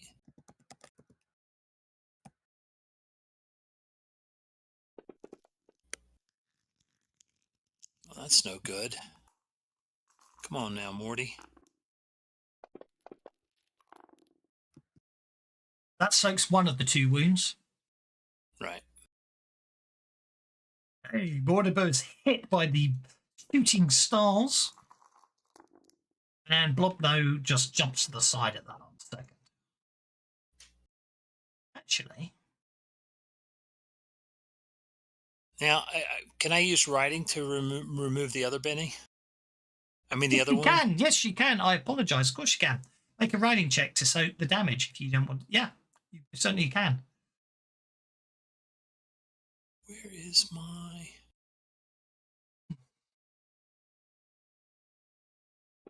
Come on now, don't futz it up. Okay, no damage to Mortimer at all, as you basically are able to use your riding skill to pull him back, and his inherent toughness negates the other one. And Blobno Hibbity, I just suddenly thought, you're playing a rogue and you've got you keep forgetting you've got uncanny reflexes. That's nice. What does that mean? Basically means you get to make evasion checks to avoid template attacks. Ah, so I should just roll evasion and you give me the money back.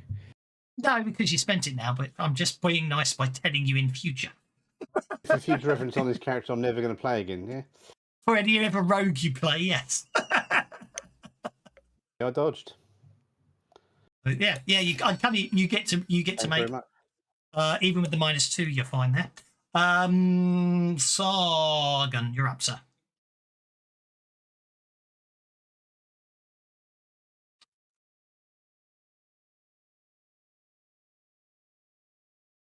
Oh, yes. Okay. Sorry, had the thing off. That's good.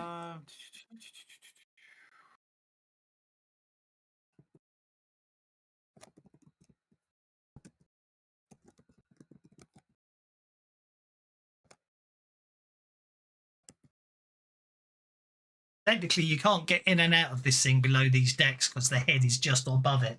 I mean, you can get it to crouch so you can clamber out, but you know what I mean? It's literally filling up the high floor to ceiling, as it were. That's okay, because that's kind of fits with what I was gonna have him do. Okay. Let me see. Will he be within range if he gets there? Combat. Got reach 1, so yes. All right. So as he's running up, I'm gonna give him directions to keep them occupied, and then I'll be exiting the vehicle. Yep. He is going to attack that one.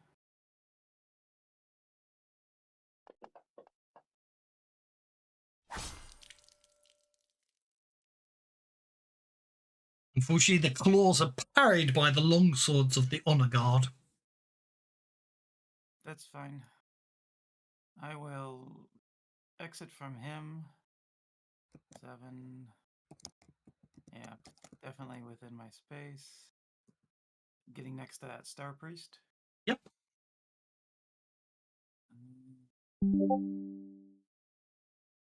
Limited free action speed and quickness.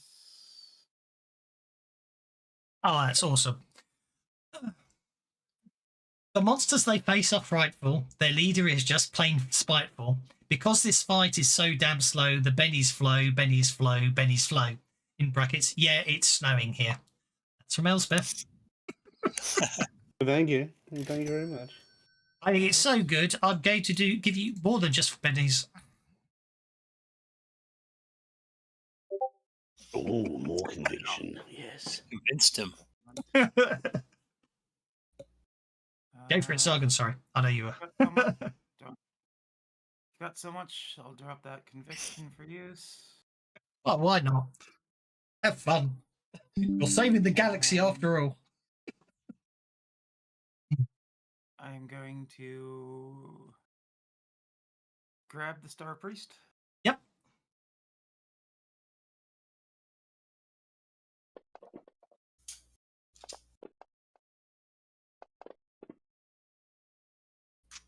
Okay, well, you grab him. Yep.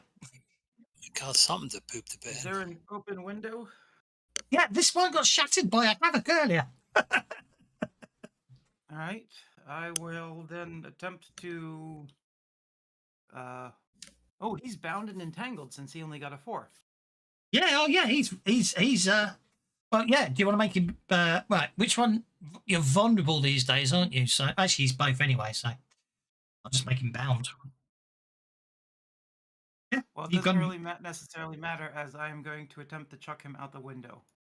Well, unless you've got any movement left, you probably won't be able to front. You do. Okay. Yeah. There we go. So I have another 3. I can get one more closer if feasible, and then throw him out the window. Make a strength check. Athletics, strength, athletics, yeah. Yeah, post roll's fine. Yeah, he's out the window. He's out the window. I'm gonna have him out the window, no problem at all. Don't forget, I also kicked off speed, so my pace is doubled anyways. Yeah, exactly. No, he's out the window. You throw him out the window. Okay. What's his... We're dealing with these guys so handily, I'm surprised we haven't had to fight a Bofa dragon. Vigor D6. Okay.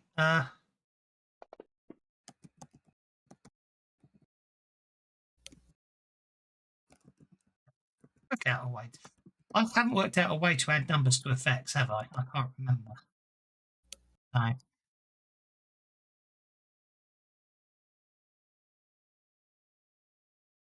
I can't work out.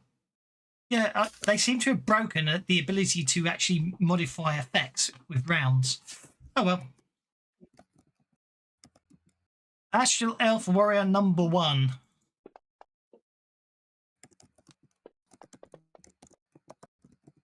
Surrenders. Oh, yeah, he surrenders. So basically, he drops his weapon and surrenders. Astral Elf Warrior number 2 is a bit more stupid, and will go after Sargon with his longsword. But you've probably got first strike. Go for it.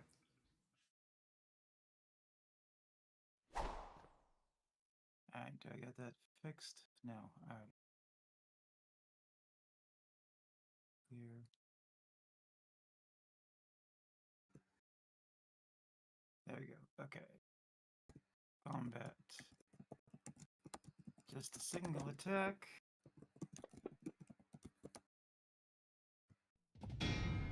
With raise. Nice. Roll for damage. Longsword. Power is. That's the end of him. So as he comes charging towards you, you just basically incapacitate him as he goes. Chop his head off. Yeah. It brings us to Astral Elf Warrior number 4, who dives through the window in a desperate attempt to save the Hussar priest. Honor guard.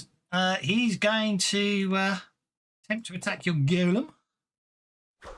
Hitting once. Doing not enough damage to hurt it. Let's spend one of my bennies because I've got plenty of the things.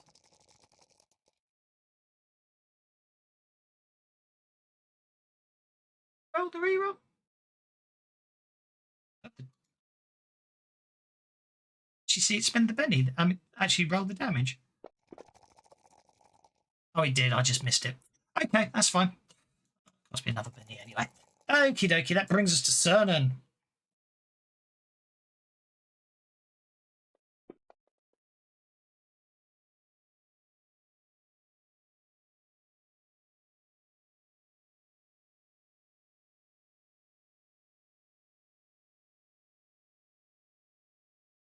Cernan runs in there.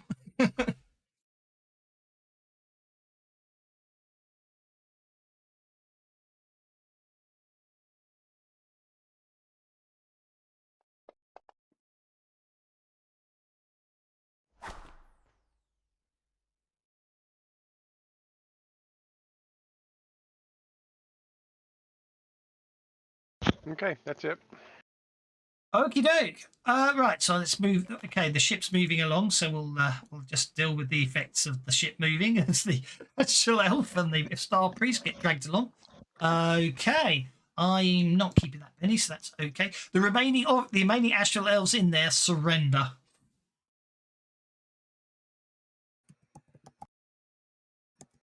The death of their commanding officer. I'm going to unlock tokens. I'm going to clear the tracker. What do you do? It's all yours. Takes what, a minute to get onto the seat? Or to sync with the seat? Yeah.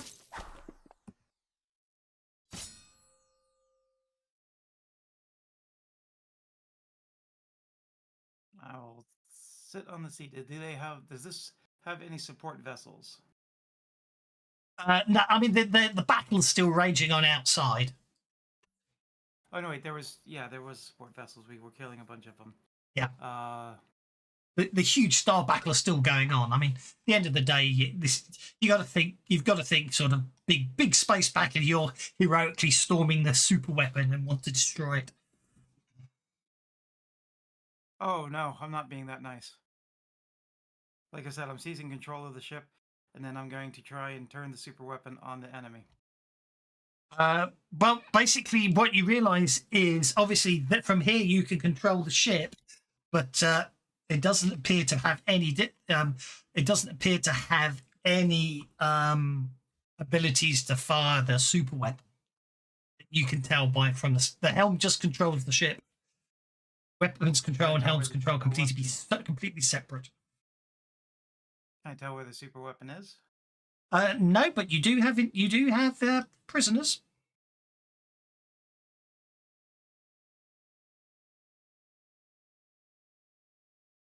What's the rest of you up to?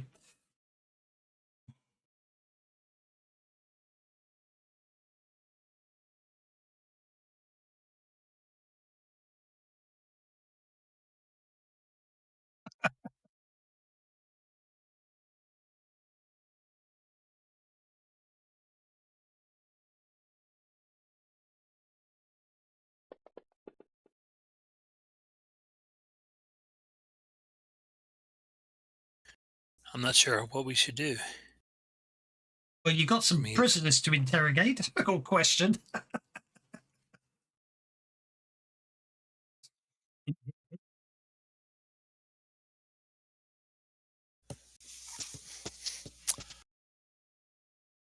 How do we stop the super weapon? Let's start with that. How do we stop the super weapon? Are you going for persuasion or intimidation? Good question. Should be pointed out, opening some of those doors will trigger more encounters. Whoever's running down the corridor there. Basically, I'm better at persuasion, but I should just intimidate because that makes more sense. Yes. Tell me how to stop the super weapon. Okay, well, I just need to add another ton of officers to this command thing. Someone's kicking down the doors. Well, actually, they're at war, so that's okay. They're officers' quarters. Okay, basically, the guys, the officers, the surviving officers, obviously are terrified at the way that you've eviscerated their commanding officer so efficiently and everything else. So apparently, if you remember, defenestrated them. if you remember. When you're on the weapons deck, you could see the huge antennae on top of the on the head. So basically, it would appear that that's like where that's where the energy beam compels from. Apparently, there are a number of golems and energy. The hole's got a load of energy crystals in it, and there's golems everywhere. Everything's all about powering the energy up the citadel to the top level of the citadel, where where apparently the mage activates the weapon, and from up there, that's how basically all the energy that's collected in the ship is sent up there, and then the weapon is fired. However, to fire the weapon, you need the control key, which only the commanding officer can hand over. So, control crystal. It's to stop anyone using it without intentional. Thing is, unfortunately, the officer's body is over there. All right, but how do we stop it? Just break the antenna? No, the antenna is just the focal point. Was it Mothra that could do that?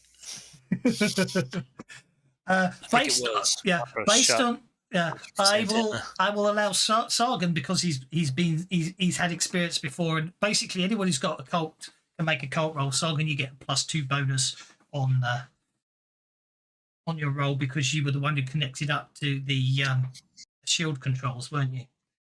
There's a chance you probably saw something or sent something there. Basically speaking, down in the cargo hold, there are 12 crystals that are basically acting as the power generation. You need to basically disrupt the energy flow down there. that will basically unstabilize the dodecahedron focusing crystal, and then basically after that, you don't need to worry too much about the power golems. You just then need to get up to the tower, and as they understand it, you can choose to either fire the weapon, or you can either choose to fire the weapon or activate the self-destruct. However, the self-destruct will basically mean you are, everybody on board this ship will be vaporized when the ship self-destructs. Hmm. And I have some We're not retroactive destroying notice checks, please. We're not destroying it yet. We need to destroy the army first. Well, if you destroy the ship, then everything on it will be destroyed as well. And if the Imperial Navy will flee if their flagship's destroyed. No. We don't want them to flee. We want to destroy the Imperial Navy. Oh well, they're already. I mean, if you remember, if you remember in the mass battle, you practically annihilated them. There only be remnants left, and many would be caught left in the will be quite a few of them probably be hit in the blast. So for all intents and purposes, you've destroyed this. This invasion. This force will be negligible. However, what I forgot to make you make notice checks right at the start of this session, as you were coming in to approaching the Bow of Corellian, you did notice that on the absolute lowest deck of the ship, you did notice two small elven flitter ships, which can on average fit 2 to 3 elves. So you could possibly use those to escape. A way off potentially.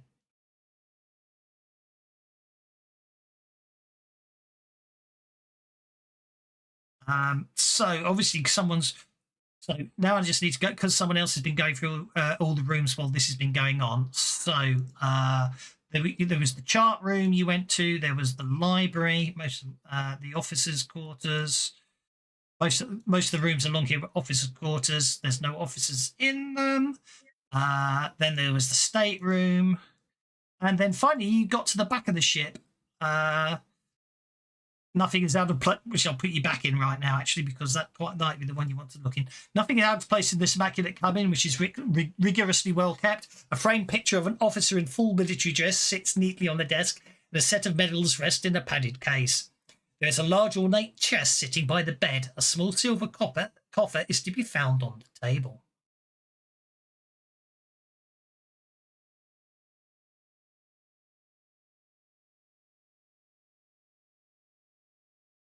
In other words, treasure in this room down here, guys.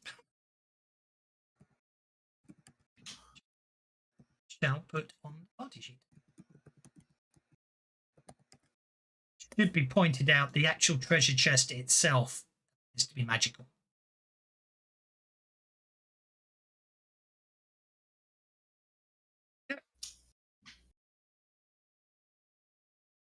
No, you should be. The chest isn't locked.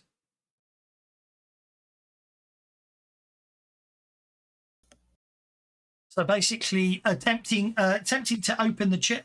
Basically, you opening the chest, you find it packed full of copies of books and scrolls. They all appear to be related to the races of Realmspace. Gonna eat the books. TK starts eating the books inside the magical chest. Okay. What's the rest of you up to?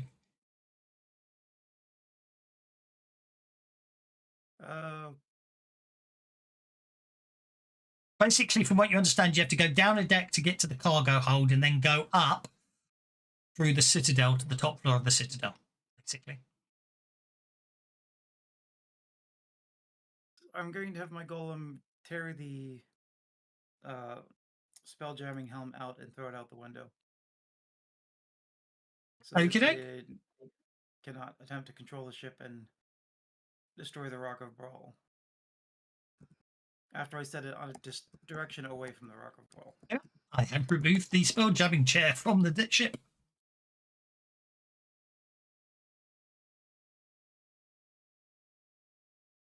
It's going to go in one direction, yeah, but it's going to keep going. Yeah. Momentum. Peter Rooney. PK's buggered off. Rest you up to. But then, yeah, let's head this. Destroy the weapon and then get off the ship. Okie dokie. I am going to move everyone down to a lower deck for speed purposes.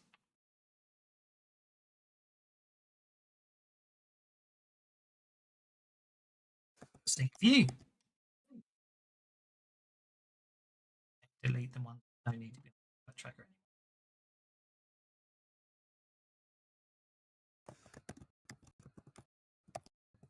Okay, so you're on this lower deck. Some of you might be in walls, so I'll move you about a bit. And did it sync up so you can see where you are? There you go. So you're on the lower deck. I do miss Portal. It would have made my life so much easier today.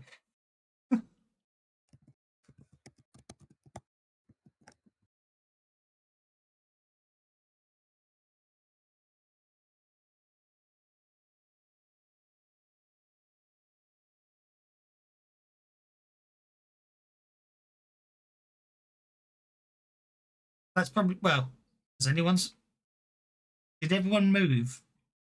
Yeah. Yep. I'll follow that out. There you go. So, okay. This appears to be what they would call the main deck. Your understanding and your questioning, there's basically this deck is mostly officers' quarters, a shrine, workshop, the cargo hold, and the jettison. I don't know why it's not set moves there, but anyway, okay. Cernan's going to come over here and look down the hole. PK's under the robot. Yeah. Okay.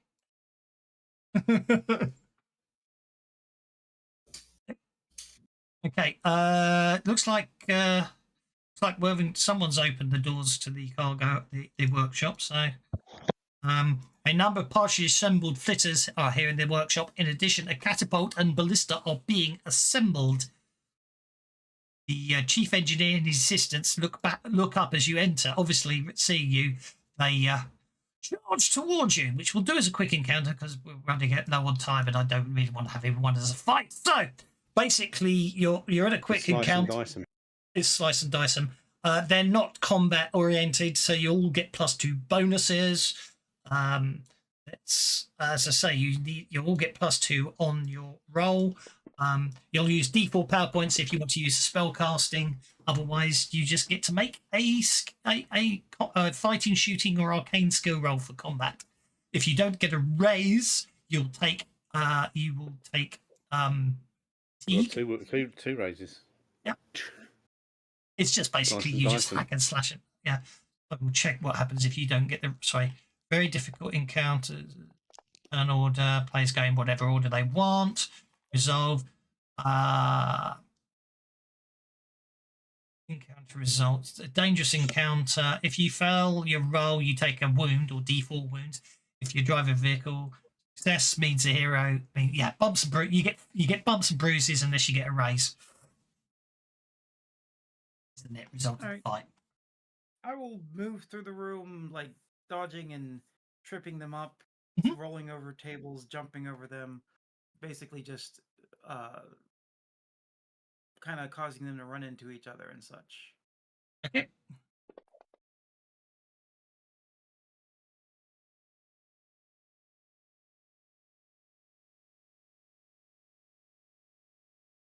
Nicely done. Hasn't rolled. I think you've all rolled 1, 2, 3, 4, 5. Yeah, you dispatch them quickly and efficiently, with Cernan unfortunately just taking minor bumps and bruises. He was by the top of the ladder and he caught his leg on the. No, somebody kicked me in the head as they were rolling over a table. Okay, so from basically, so you understand the cargo holds that way. As I say, looking down this way, you can basically, the deck seems clear. From what you understand, most of the things down this level are officers' quarters. However, someone did open the door to the shrine, so that so this appears to be a shrine to Callistra, the goddess of lust and the elven goddess of lust and revenge. Nice. But anyway, in the meantime, you finish your fight in here. So let's just put everyone in here. Because quick encounters are a nice, easy way just to get through this. Because slashing, we've only got this dash. So we had 2 weeks. It'd be a little less rushed, but I want to finish on a high. Okie dokie. Over to you guys.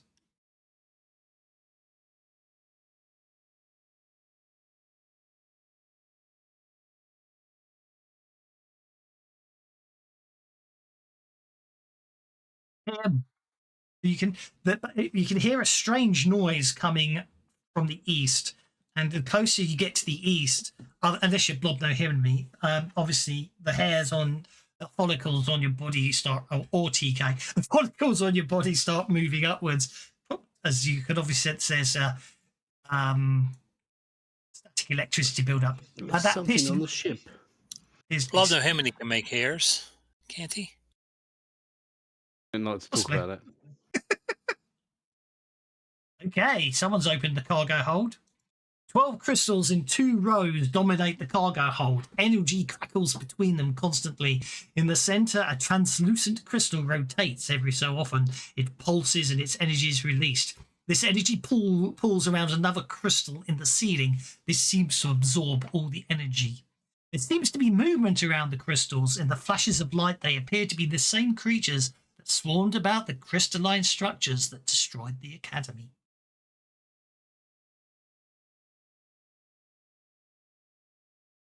So how did we break them? Or can we break them? What do we do here? I can't hack him with my dagger. Or can I? Don't know. I think that's exactly what we ended up doing, was just breaking a couple crystals. Oh, I see a thing. There's something on the wing. There's somewhat on the wing. Getting my golem. And I'm Do you heading not ken? It's not supposed to be there.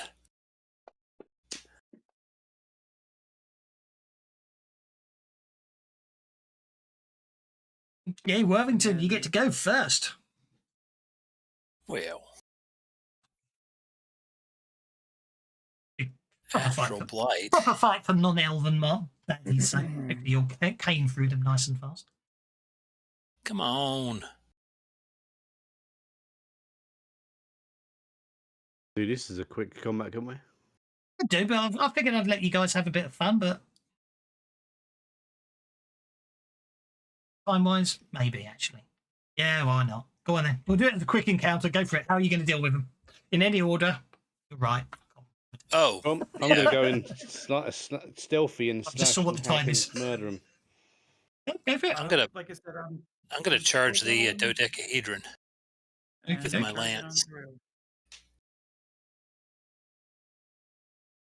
Okay, right. Let's have some hack and slashy from Blobno Himini.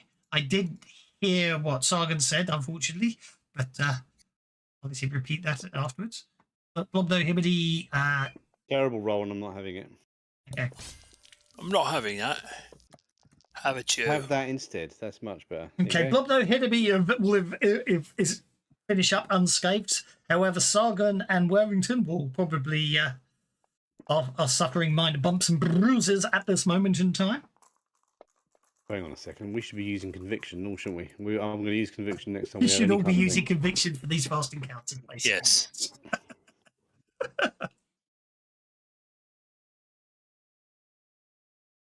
Oh, he did good.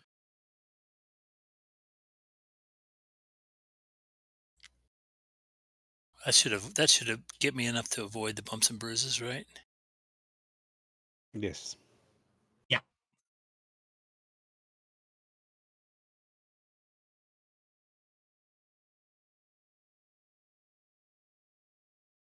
I will allow healing spells to be used to sort of deal with the bumps and bruises, injuries, because they are combat related. If you know what I mean, if anyone wants to heal themselves afterwards, then it just costs you power points.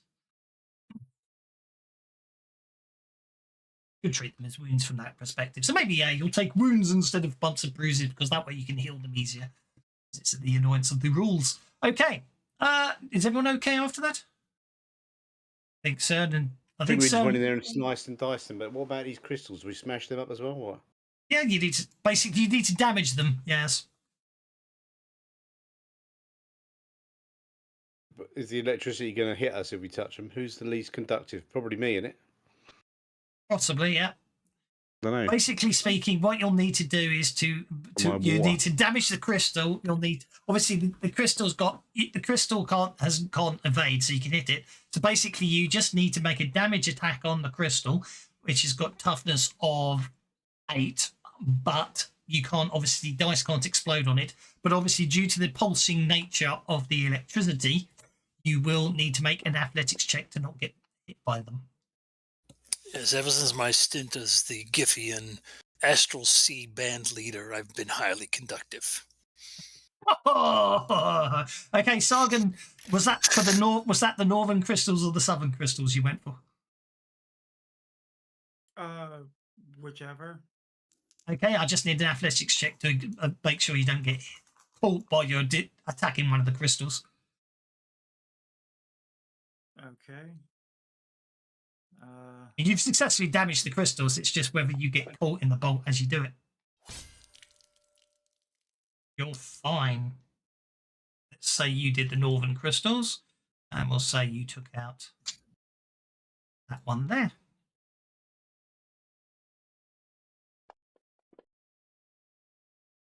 Blobdo enemy basically fails to damage the southern crystals.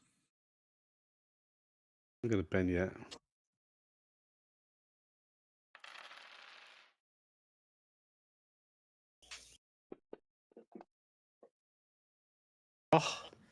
I'm going to Benny it again. It's my last Benny on that. That's terrible. Probably critically fail a damage roll, but yeah. Yeah, that's not going to be fun.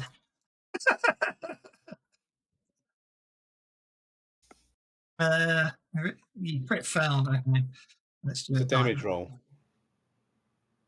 Well, you can't. Well, you were rolling skills there for some reason. You were rolling us unskilled. I don't want the dice to explode, so I did the roll D8 plus D4, which is my damage for my dagger. Oh, yeah, but that doesn't work because it doesn't. It's not treating him like it. Look. Might not be treating him like it, but it's still a roll. It's still a damage roll. It's just. No, you just roll damage and I ignore explodes because I can do sums in my head. Oh, look at you, mathematical genius. So your damage rolls.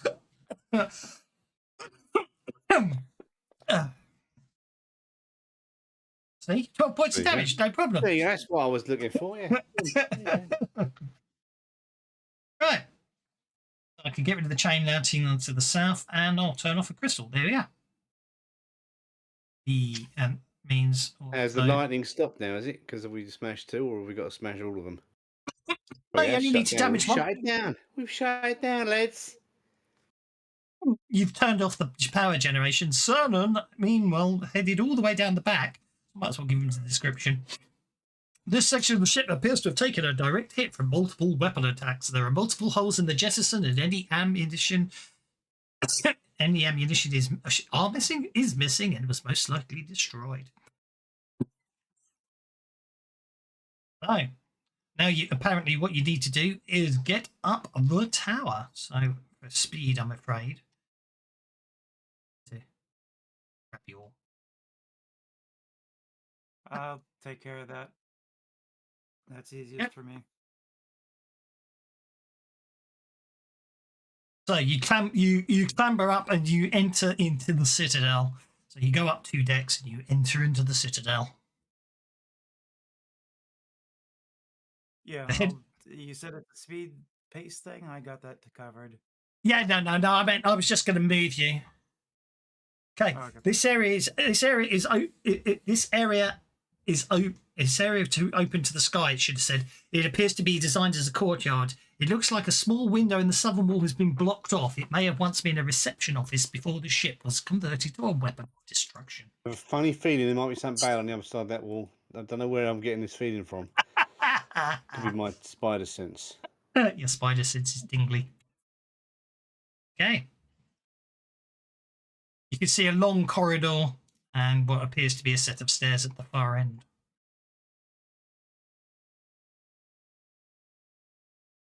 Ooh. It's a bit of a squeeze. Door's locked.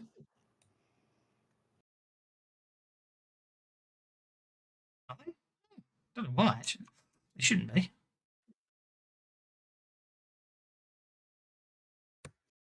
Logan, can you see anything in that room? You opened the door, have you? Yeah. In the center of the room is a large crystalline creature. You step back in alarm, then notice the magic circle around the creature.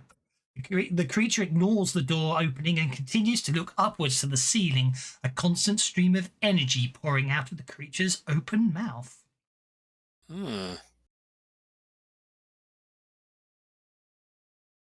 It's trapped inside that, so they're no danger to us. So we should go down the stairs, I suppose. And obviously, yeah, each one of these 4 rooms is the same. Each of them has a crystalline entity in it, although they do have different flavors. 2 are blue golems and 2 are red crystal golems. Should we blow them up? Well, I'm thinking we need to let them go. I think we got to go down these stairs, or where these stairs go. Let's go up the stairs and see what's up there, because I reckon that's where they're. What is it? Are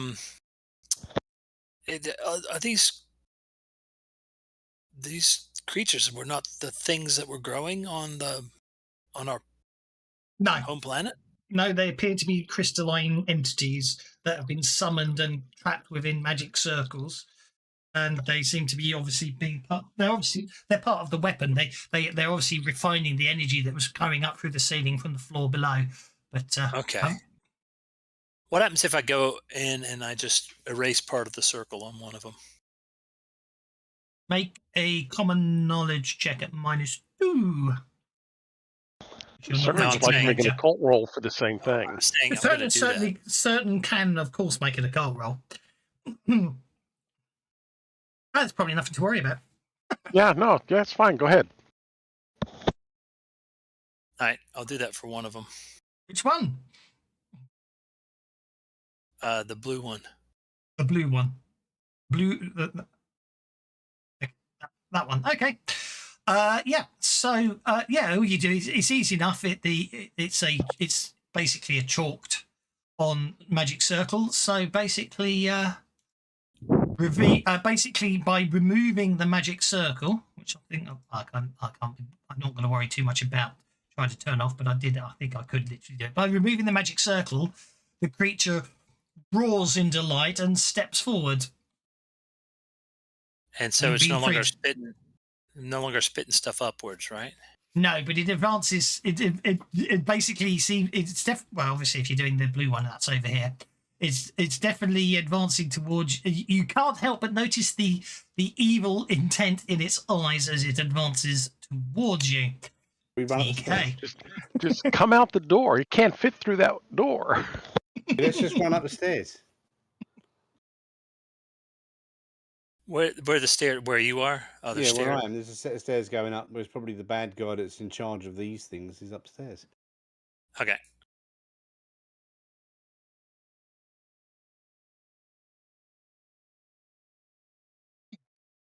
I don't know. I'm having a really weird situation where I can't actually. But you're in combat, so you have to move. I can't actually move the token, which is very strange. Yeah, why can't I? Here, why can't I activate this token? Oh, which I forget token? it. Well, I've just added a token to the.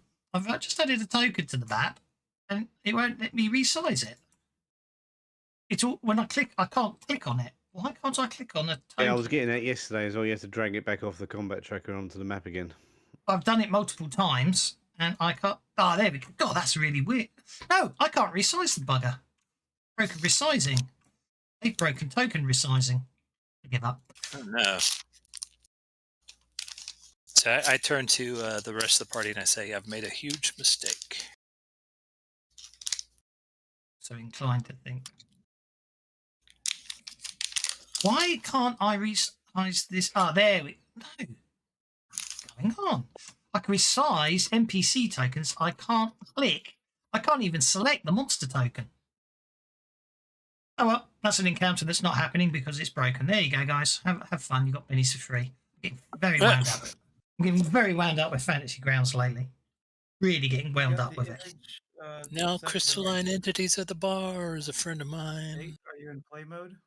Yeah. He gets me bennies for free. I can select your tokens. I can move you around, but I cannot move tokens. Any of the NPC tokens. I don't know what's going on. Anyway, I'm going to move you up. Let's just say we ran away from him. Let's just say you ran up the stairs from it. Yes. Which means I get. Meanwhile, he goes about freeing his friends.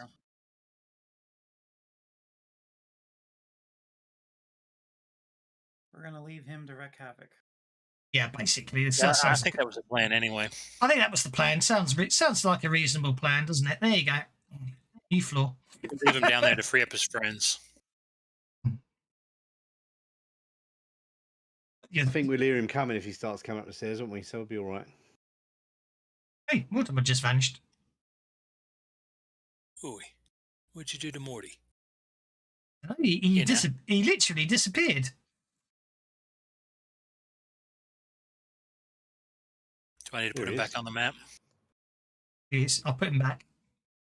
Okay, so another set of stairs up.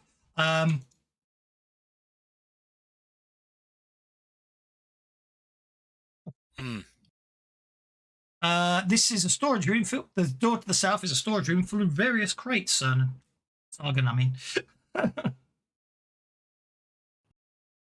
Okay. Opening these two doors, I shall spade some time up. Yeah, basically, it's same as before, just green crystal guns. Really annoyed. I stacked them all up. They're all lovely stats, and I'm not going to worry about the fights for them because Grounds is obviously having a really big sulk lately. I think it's got so many modules loaded and unloaded. The campaign's got a little fragile. However, there is another door over there and a set of stairs to the north. So we go up the stairs here. Why won't you let me go? Well, probably because I put barriers on the stairs, so you actually have to climb the stairs and move around them. Because I'm evil like that. This is the top of the stairs here. Oh.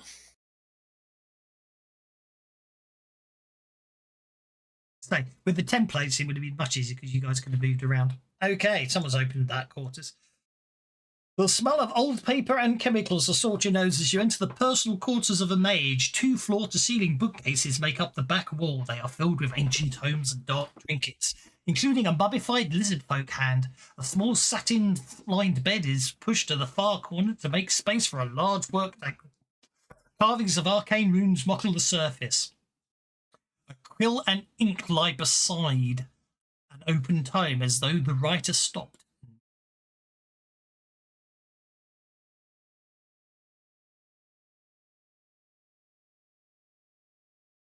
Bit of flavour text to show you I did. Is that the room above Sargon or the room below me? Above Sargon. The one below you is a storage room with various crates in it. And as I say, the next set of stairs is over here going up into the circular Have a look tower. through these crates. Quickly.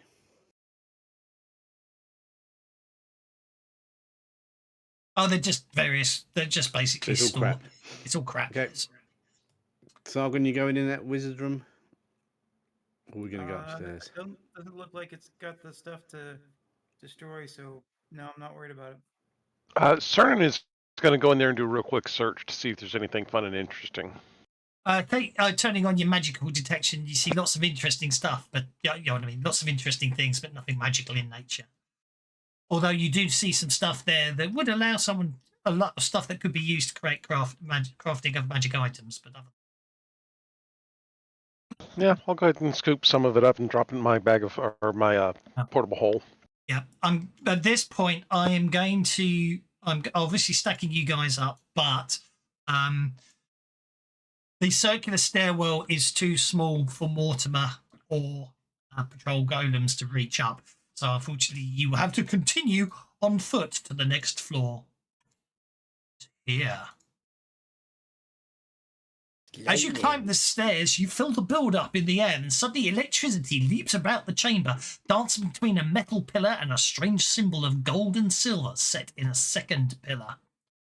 As the lightning drives in circles about the room, the colour changes in intensity, blasting everywhere with lurid hues. Where did you get that artwork from?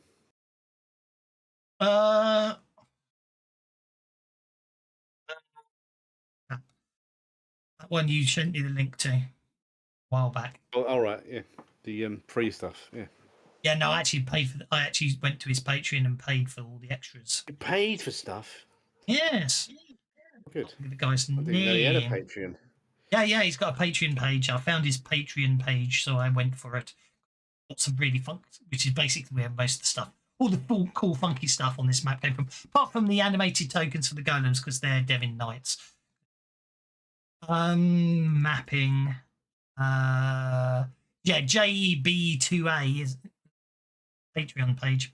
Okay. So yeah, basically you can. I really don't know how you're supposed. There is a door there which can get you to outside, or you can just head up the stairs, or you can head to the room that's basically crackling with lightning. That's the plan.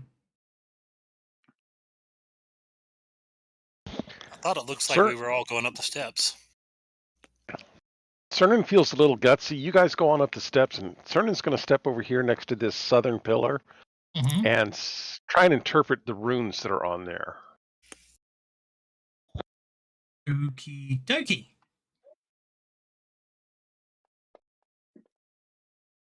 Those aren't pillars.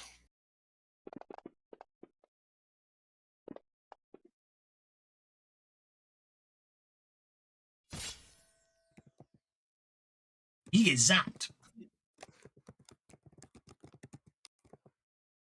Dude. Unfortunately, you're not into.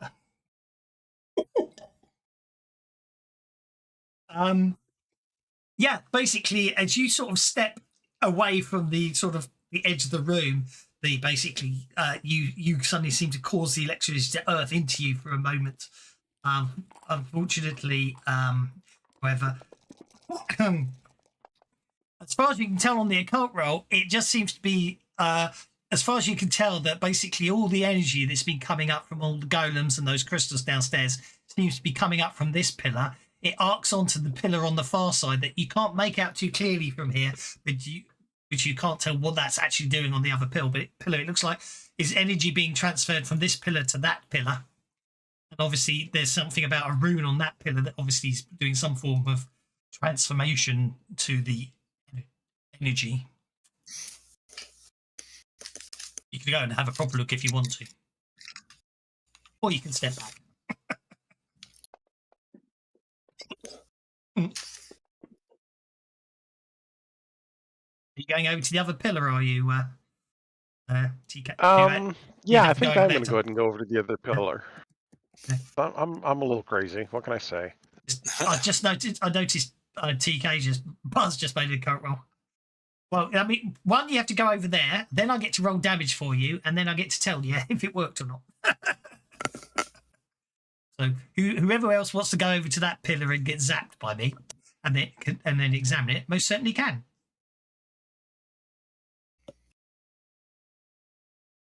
Okay. Silly. I've held down shift thing. Okay. But the problem is you can't go the way you went, because what you actually have to do is come off the stairs, and then the second you step to there, you get zapped. I mean, once you get to there, you're okay. You can get around the edge. But unfortunately, the rooms, I'm evil. The only safe way not to get zapped is to go from there to there. Anything else gets you zapped. So, TK takes 12 points of damage. And Cernan, I'm afraid you take another 11. And then obviously you can sort of bust yourselves against All the of wall, all of my hair goes straight up into the air. basically. Yeah, basically, as far as you can tell, that is basically necromantic magic. It basically seems to be all the energy that's coming from this pillar is being transferred to that pillar.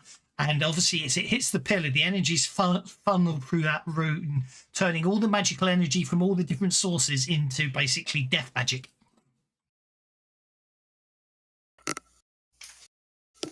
Or anti-life magic, depending on your point of view. But it's basically transferring all the massive energies into this rune here. So obviously, whatever the weapon finally fires is obviously basically death magic. So kills a whole continent, mate. Yeah.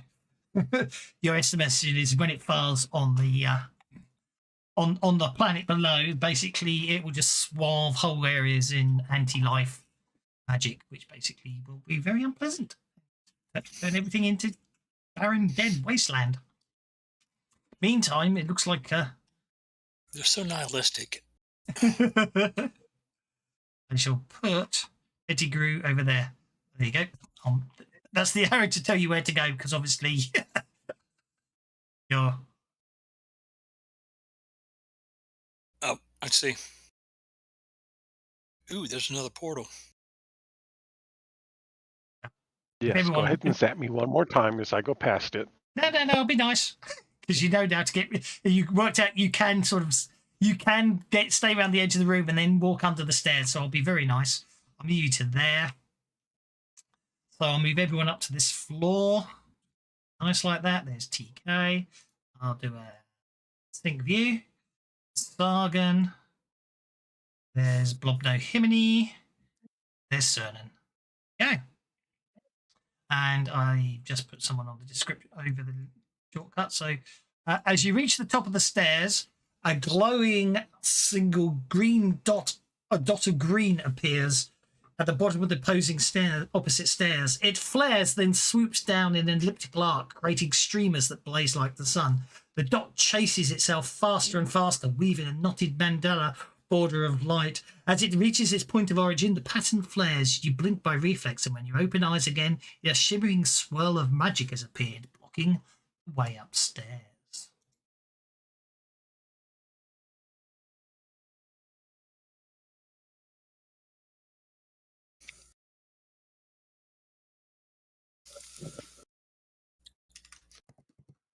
Ooh.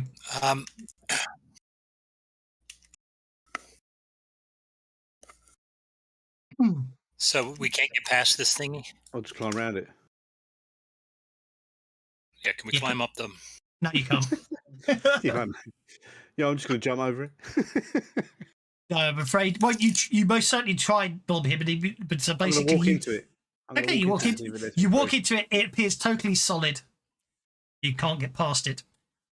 Solid. I can't get through that. Yeah. Same with the rest of it. You can't see anything there, but it appears to be totally blocked.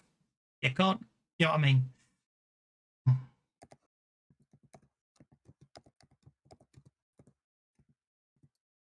I'm going to walk up to and say, "Open sesame."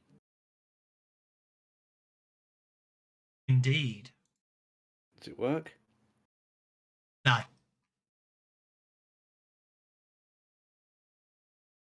Melon. Did that work? I don't know that I one. spoke friend and entered.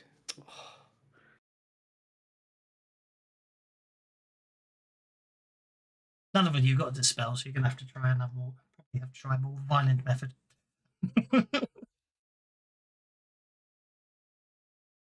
I'm going to smack it with my dagger. Go for it. I'm going to look around the room.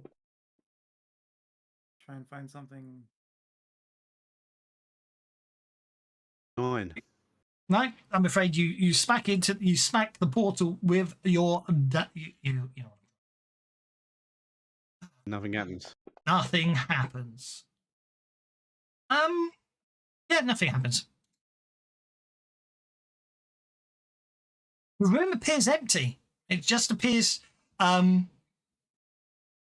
Yeah, the worrying thing is you can't see any means of how the energy is transferring up from the floor below to this further up to this floor. So yeah, as far as you can tell, this room appears empty.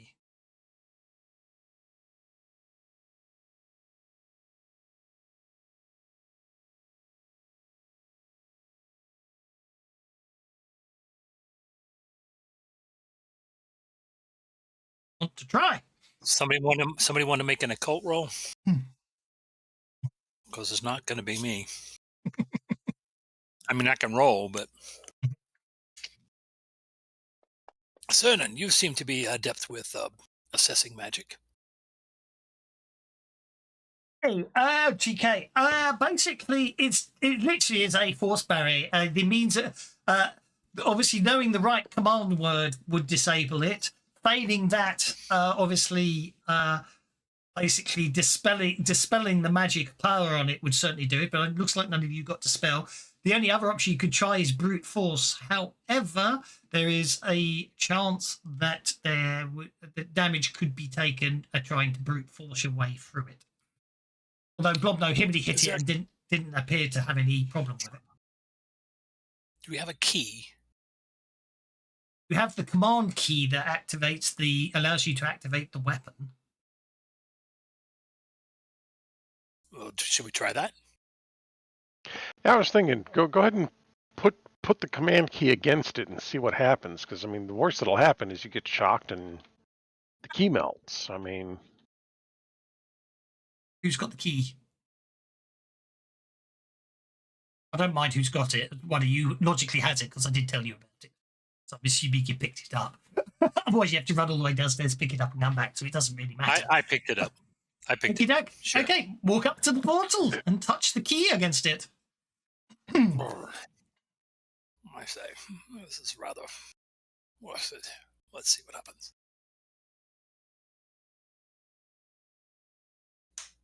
Oh, no, I knew it all along. I might need to. There you go. You should be able to walk through now. Right. Up we go. Indeed. Up you go. Yeah. Okay. Up we go. Out order.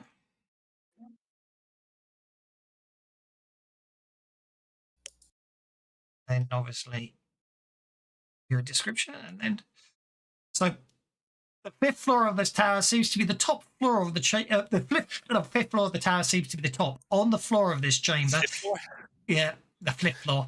As the magic circle forms and fades again, it seems all the magic in the tower is focused into this floor. There you go.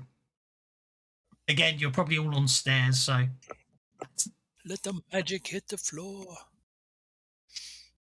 I'm not going to put. I'm not. Time-wise requires no big final fun, but you decimated them in the bridge, so I'm not complaining. I dare not erase this anymore, but I've learned my lesson. I shan't mess with things I don't understand. Oh, I think I shall. Let me have that key. There we go. Use it in good health, sir. Cernan's going to take the key and step to the center of the artwork. You are your arcane skills faith, isn't it? So make a faith roll.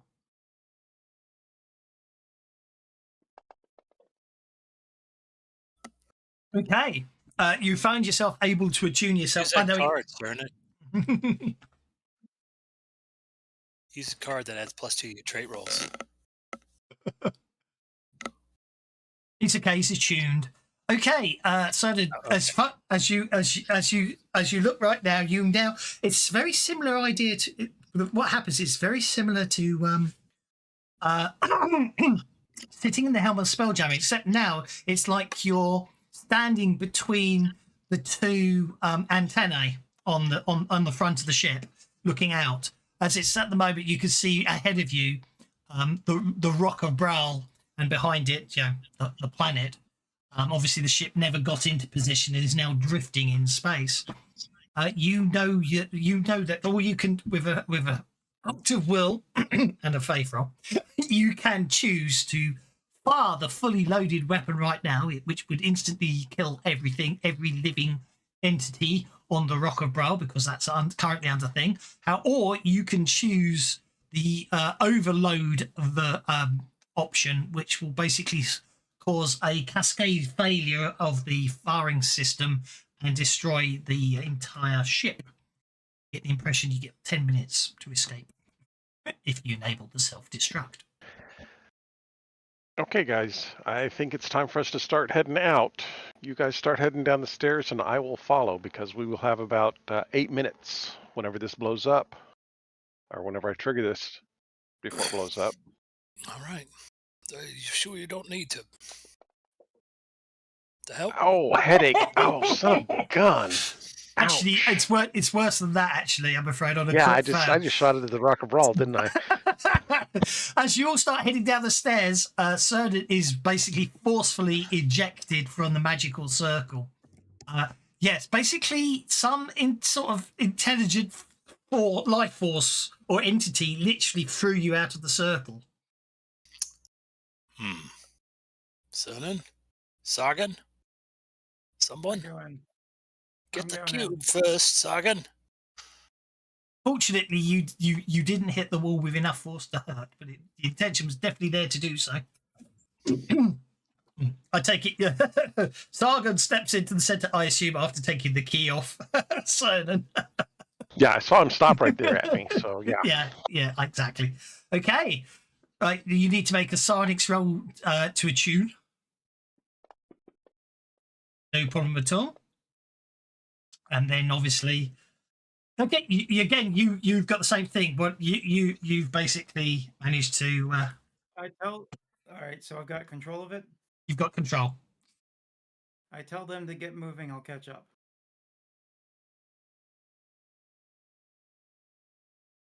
Okie doke.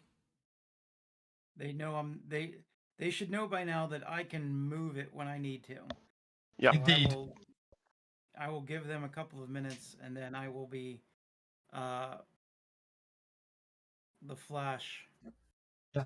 Should be pointed out, if anything goes wrong, TK's the only one left who can save the day. But he can all start running. Okay, if you're moving down a flight, I shall move you back down to I'll move you down to the map, which for your record is just down there. Just if you're going to continue down. So if, you know what I mean. If you get onto the stairs, I'll move you down. TK hadn't come off the stairs, so if he doesn't want to go down, he can always move himself to the top again. I won't worry about going too much down the other maps. What's Blob, No Himini, and Cernan doing? Cernan is going to go down. Okay. He is going to actually stop 2 floors down at where the energy transfer pillars are. Yes. And he is going to wait to hear Sargon coming down. And whenever he starts hearing Sargon coming down, he's going to cast Burst to try and damage the necromantic symbol on the other pillar. Okey-dokey, I like it. Okay, so Cernan pushes past TK and Worthington as he heads down the stairs. That's fine. I'm running towards Does Morty. anyone need protection? Worried about getting him off. That's okay. You just need to go. You need to go that way to find Morty, for the record. I'll just stay Should with go down Sargon, I suppose, isn't it? Make sure he's all right. No, Sargon can move considerably faster than the rest of you. He's told you to leave because he is going to be dumping raised speed with the boost, so he's going to have like a pace 18. Okay, then I'm just going to follow the rest downstairs then. Okay, and I'm not going down the stairs. I'm going out this door, and I will fly down and meet you on the deck. That's fine. I can't fly. I'm going to give everybody a couple of minutes to get going, and then... I'm getting going then. That's it. He's pretty fly for a white guy. Uno, dos, tres. Run, Forrest, run. Yes.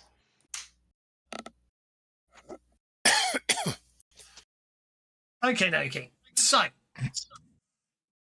Okie dokie. Everyone's running. That's fine. Okay, Cernan. No enemies down there. That's okay. I'm not going to worry too much about the map. In a minute, it will be figurative. But okay, it appears everyone's okay. Over to you, Sargon.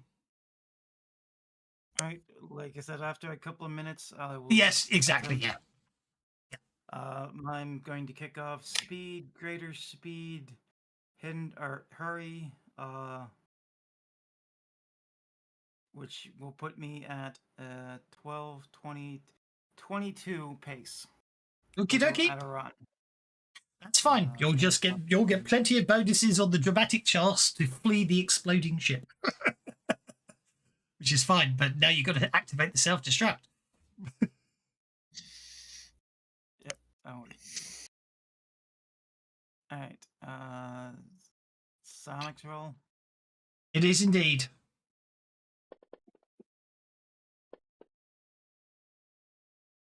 Okay.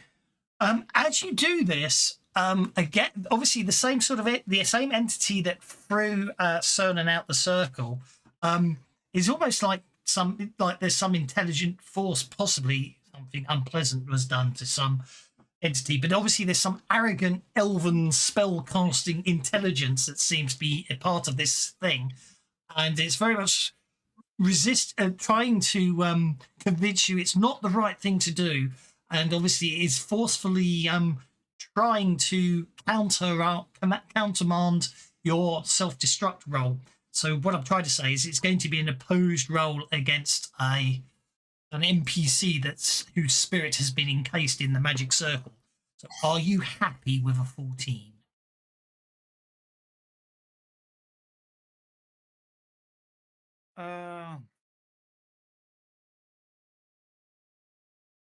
I'm not saying it won't be good enough. It's just, it doesn't matter. It's just obviously it does count against your rounds of, I know you're maintaining and stuff, but you know what I mean. Spend the bennies. I will keep the 14. Keep the 14. Okay, that's absolutely fine. Oh, Oh no. It's basically, unfortunately, in the mental. Obviously, everyone else is still running down the ship, but that's fine. We just count one round off your bonus, but that's fine. It's basically you say activate self-destruct, and basically a voice in your mind goes, no. You do. Right. Sargon. Play that adventure card. Yeah, that's a good one.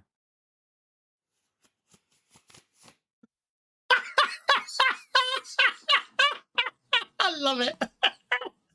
Brilliant. Yes. Okay. Why not? Why? Yeah, no, it's Disembodied brilliant. entity. It's absolutely. I love it. Yeah, basically, it goes, stupid gift Yankee. You think the might of the Imperial Navy's battle weapon can be destroyed by you? I have given my very soul for that, and it carries on, basically, and therefore will be unable to oppose your roll this turn. I love it. Yes. Brilliant. So you get another roll. I'm going. Okay, so he So- can't. No, he's doing his monologue. There, he's so busy focused on his monologue, he will not oppose your self-destruct command because you played a brilliant card. I love it.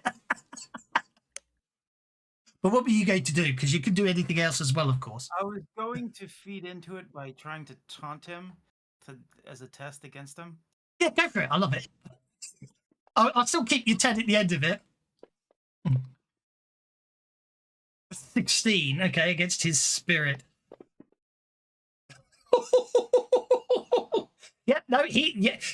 Basically you taunt him. He is so, you've got him so distracted because you got 2 raises there. You've got him so distracted, he totally doesn't pick up on the fact that you've successfully activated it the second time before it's too late.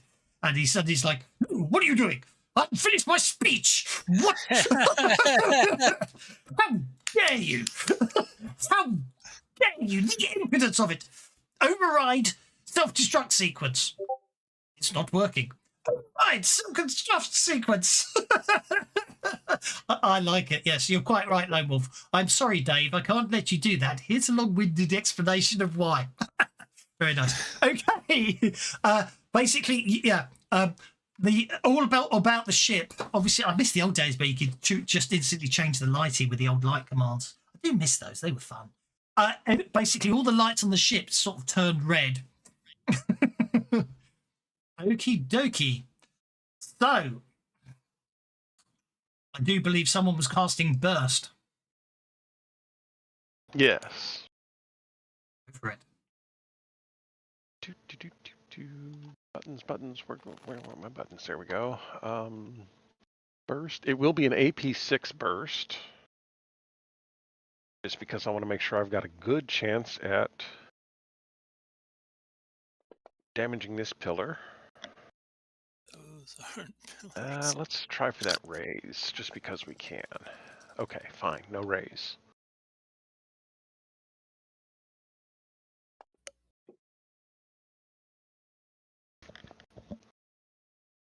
You happy with 11 points of damage? You know what? Let's Benny that once, just because, to see if I can get better than that. You can. 13 works. 13 You works. you needed 12 with your AP6. So you needed, so your AP6, you needed 12. So you destroyed the rune. Okie dokie. Here we go. All you've got to do, basically, all you've got to do, if I turn off line of sight so you can see the whole map in its entirety, all you've got to do, by whatever methods you want necessary, is get down to the lowest deck of the ship, which is actually below the gravity line. So once you hit this deck here, you'll be upside down for all intents and purposes. You get to the lowest deck of the ship, and there are 2 elven flitters. So that's all you need. And basically, you've got 5 rounds, and all you need is you all need is 3 successes to get 3 successes in those 5 rounds to successfully get down to the flitters, launch the flitters, and get off the ship before the Bow of Corellian explodes. Simple as that. TK, you're up first. Narrative. You will receive narrative bonuses to your rolls if you come up with some creative ways to escape. Why not? Yeah, if you got conviction, spend it. I'm not going to penalise you, TK, because I know you're trying to be quiet. So all you have to do is basically come up with a. Obviously, it's obviously trying to escape, so it's going to be any skill that you feel can be justified, be it athletics or speed or fighting. If you're trying to kick down doors, anything you like there. Oh yeah, want to basically get down all the towers, all the floors of the tower. You will have to fight your way past the remaining astral elves that are on the ship. They will be panicking and running around to give you ideas on what skills you can use. As I say, you jump out the window, then casting elemental protection and floating up until somebody they're just teleporting them out. That's very true. You jump out the window and then casting elemental protection and floating until somebody picks you up. That could be that only gives you an hour, but if you really want to do that, go for it. Make your elemental manipulation protection roll. I'll allow it. Come up with creative ways to propel yourself. Oh, I did it roll a 1 for your conviction there. I'm not sure what happened there. I don't know either. I just dropped conviction in the thing. It's probably because you already had one running, but don't worry about it. Go for it. Make your roll.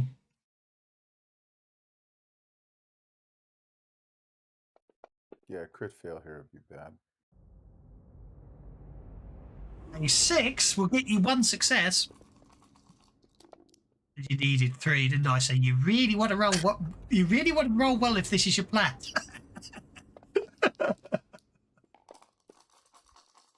Yeah, you're fine. 14. There you go. So you will be picked up by a nearby ship before.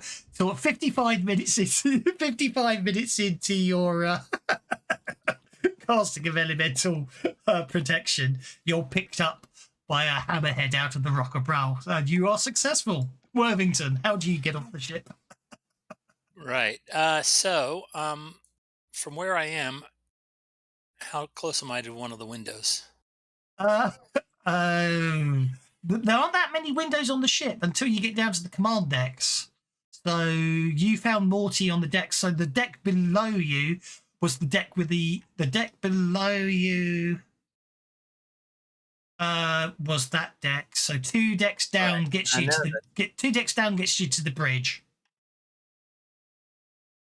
Consider what you if you think about the layer. If I've zoomed out a lot, but you go to that map there, and then from that map there you go to that map there, and from that map there, you go down the stairs to there, and then from there you get back. It gets you down to that one there. So it's all very convoluted. But yeah. Actually, I'm going to go up to the level that Cernan's on, and I'm going to go out the door, and that leads to outside, right? If you do that, it would. But yes, it does. It will basically put you. Because I've deliberately turned lighting off for that. That will technically put you sort of overlooking the tail end of the ship on the command deck. But gravity does matter, and therefore it is 3d6 worth of damage below you. 3 inches below you, so 18 feet. 18 feet? No. 20 feet. Oh, okay. So if I jumped off in that direction, is there anything below me? If nothing, well, eventually you'll hit the wings. Okay, so it's not like I can jump through and use the gravity plane to sort of bounce back and forth. You can jump. Lower deck. You can jump, but don't forget, once you're in the gravity plane, all that happens is you'll float there, and basically you'll have you've got a maximum of 10 minutes of air. Right, but what I was thinking is I would go back and forth across that. Yeah, you do, but there's no means of moving out of the gravity plane because you're weightless. So you will just literally float on the gravity plane, which would, basically, Okay. yeah. All right. The only reason TK got away with it is he cast a spell that meant he's got an hour's worth of oxygen. Right. Okay. I'll go down, like I think, and what I'm going to do is I'm going to use battle to say to yell at the fleeing astral elves Mhm. that I'm going to tell them to here comes your commander. Make way, clear away. I love it. Go for it.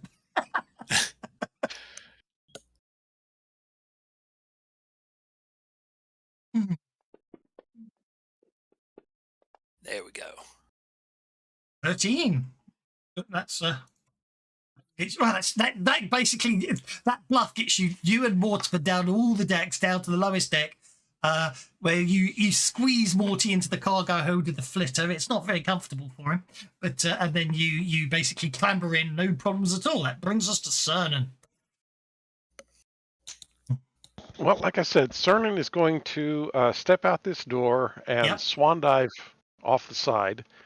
I'm presuming that should put me somewhere about here. So that I can then fly. I can then use my wings to fly through the 2 different parts of the wing of the ship. Yes. To get down to the landing dock.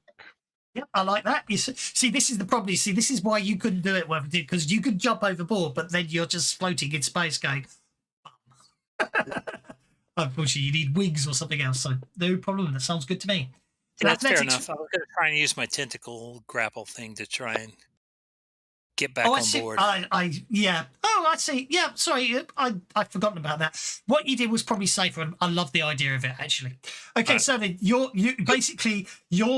escape maneuver is obviously you have to deal with the gravity plane bobble. Once you're in the gravity plane, then it takes you a bit of time, so you find yourself basically in line with the main deck, and you're just starting flying down the gravity plane. But other than that, you'll be fine. Blobno Himini. I have no idea what I'm going to do. Are there escape pods? Yeah, on the very bottom of the ship. That's what you got to get to. I'm going to get to the very bottom of the ship and get to an escape pod then. Yes, so how do you do that? Athletics, I'm going to speed along like a crazy loon. Okay, go for it. Make an athletics check. That's fine. It's as simple as that. 11. No problem at all. That gets you 2 this round. Sargon, obviously you've got you're at the top deck still at the start of this. I shall Blob Himiny running like a loon. Seems about right. technically, if you want to use conviction, you have to spend one. So yeah. 4, 6. You could turn yourself into a giant ball and just roll the whole way, right? He probably is. He's just slurping. He's slurping on the cracks between the decks and stuff. There you go. Basically, what I just done was fell down. The only thing is I've got my weapons. That's the only thing that's slowing me down. It is actually, yeah. So unfortunately, you can't. The you gear. can't use the Otherwise, I cracks. just turn into a jelly blob and float off.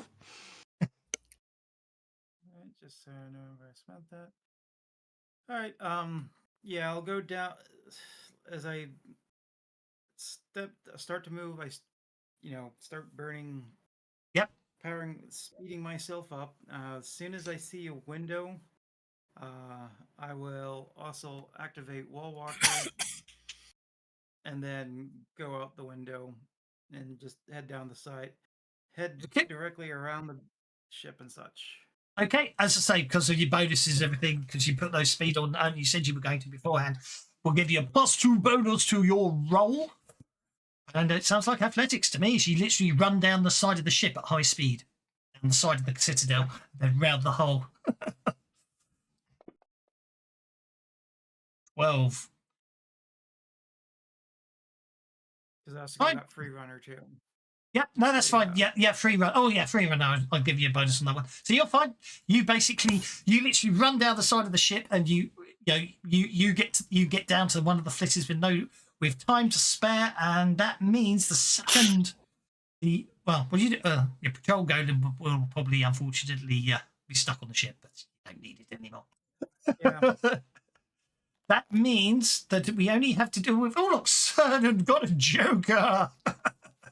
Cernan, you're up, sir. Obviously, you see the blur that is Sargon running down the side of the ship, and you see him go underneath, to the underside. In the distance, you can see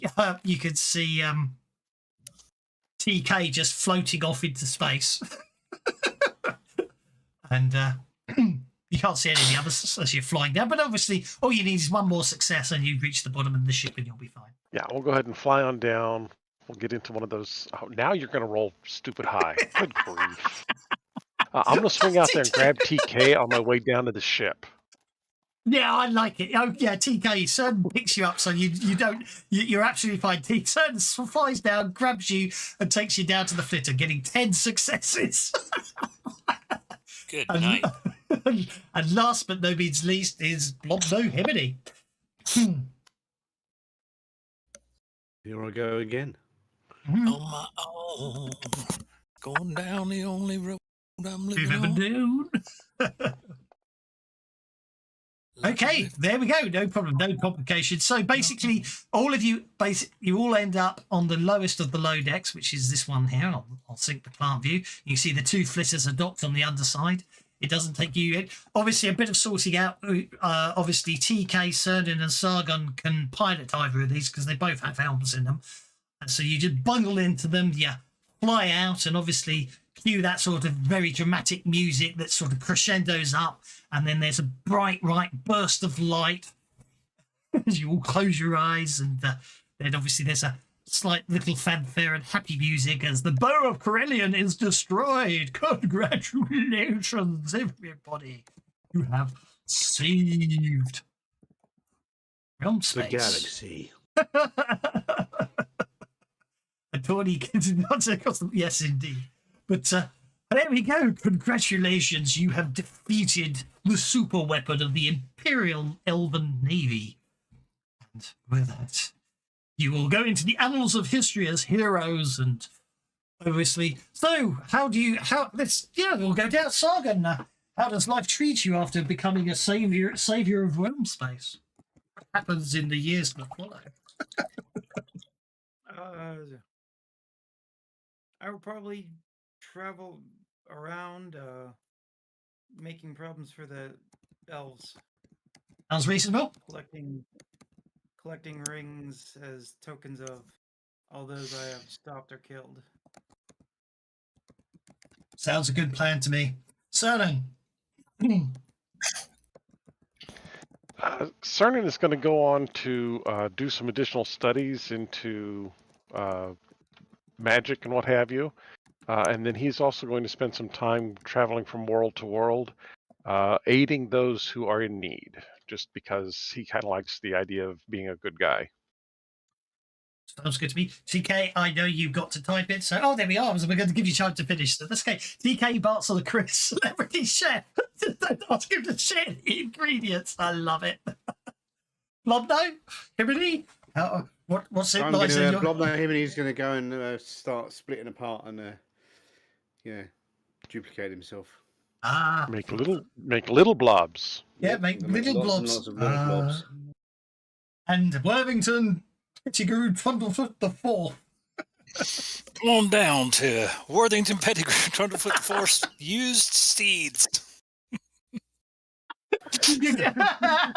Actually, mate, you could go back to Fendor and sell giant space hamsters. The nobles to have you back. Yep. You know? Yeah, without a doubt. And Mortimer's the main stud on that in that farm. Yeah, you go back to Fendor to open a giant space hamster reserve, are you? Oh yes. Yeah. Where people can take their aged. It's a giant space hamster retirement home. I love it. Well, there we go. Well, I hope you enjoyed it. I certainly had a blast this year. Not literally, but so as I say, if you enjoyed it and you're available, if you're around, as I say, the plan is to spend the 2024. We'll start again, and I think it works out on the 7th of January. Obviously, we'll use the time between now and then. If you're interested in playing again, you're most welcome to do so. Obviously, the idea is to be a Rippers campaign. If you want at any time me to fire up Fancy Grounds so you can do anything with it, let me know. I'll launch the new campaign. I have in the Discord chat, there's a Rippers Resurrected 2024 planning discussion. I've put in there a link that apparently in theory should let you create your characters on Savaged and get the Rippers book so you can use it.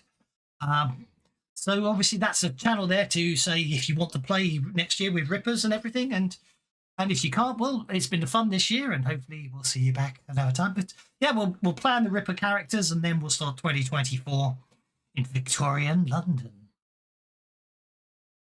Take back Thank you, sir. the forces of evil. But thank you very Have much, a everyone. Merry Christmas. Thank you. Yes, very much. indeed. As I Don't say, forget tomorrow. I won't forget to. Yeah, Riffs won't forget tomorrow. Riffs tomorrow. I won't forget. Don't worry. I was just. You might be there to save the day. You know what I mean? Okay. Okie doke. Well, thanks very much. We shall leave it there. Cheers.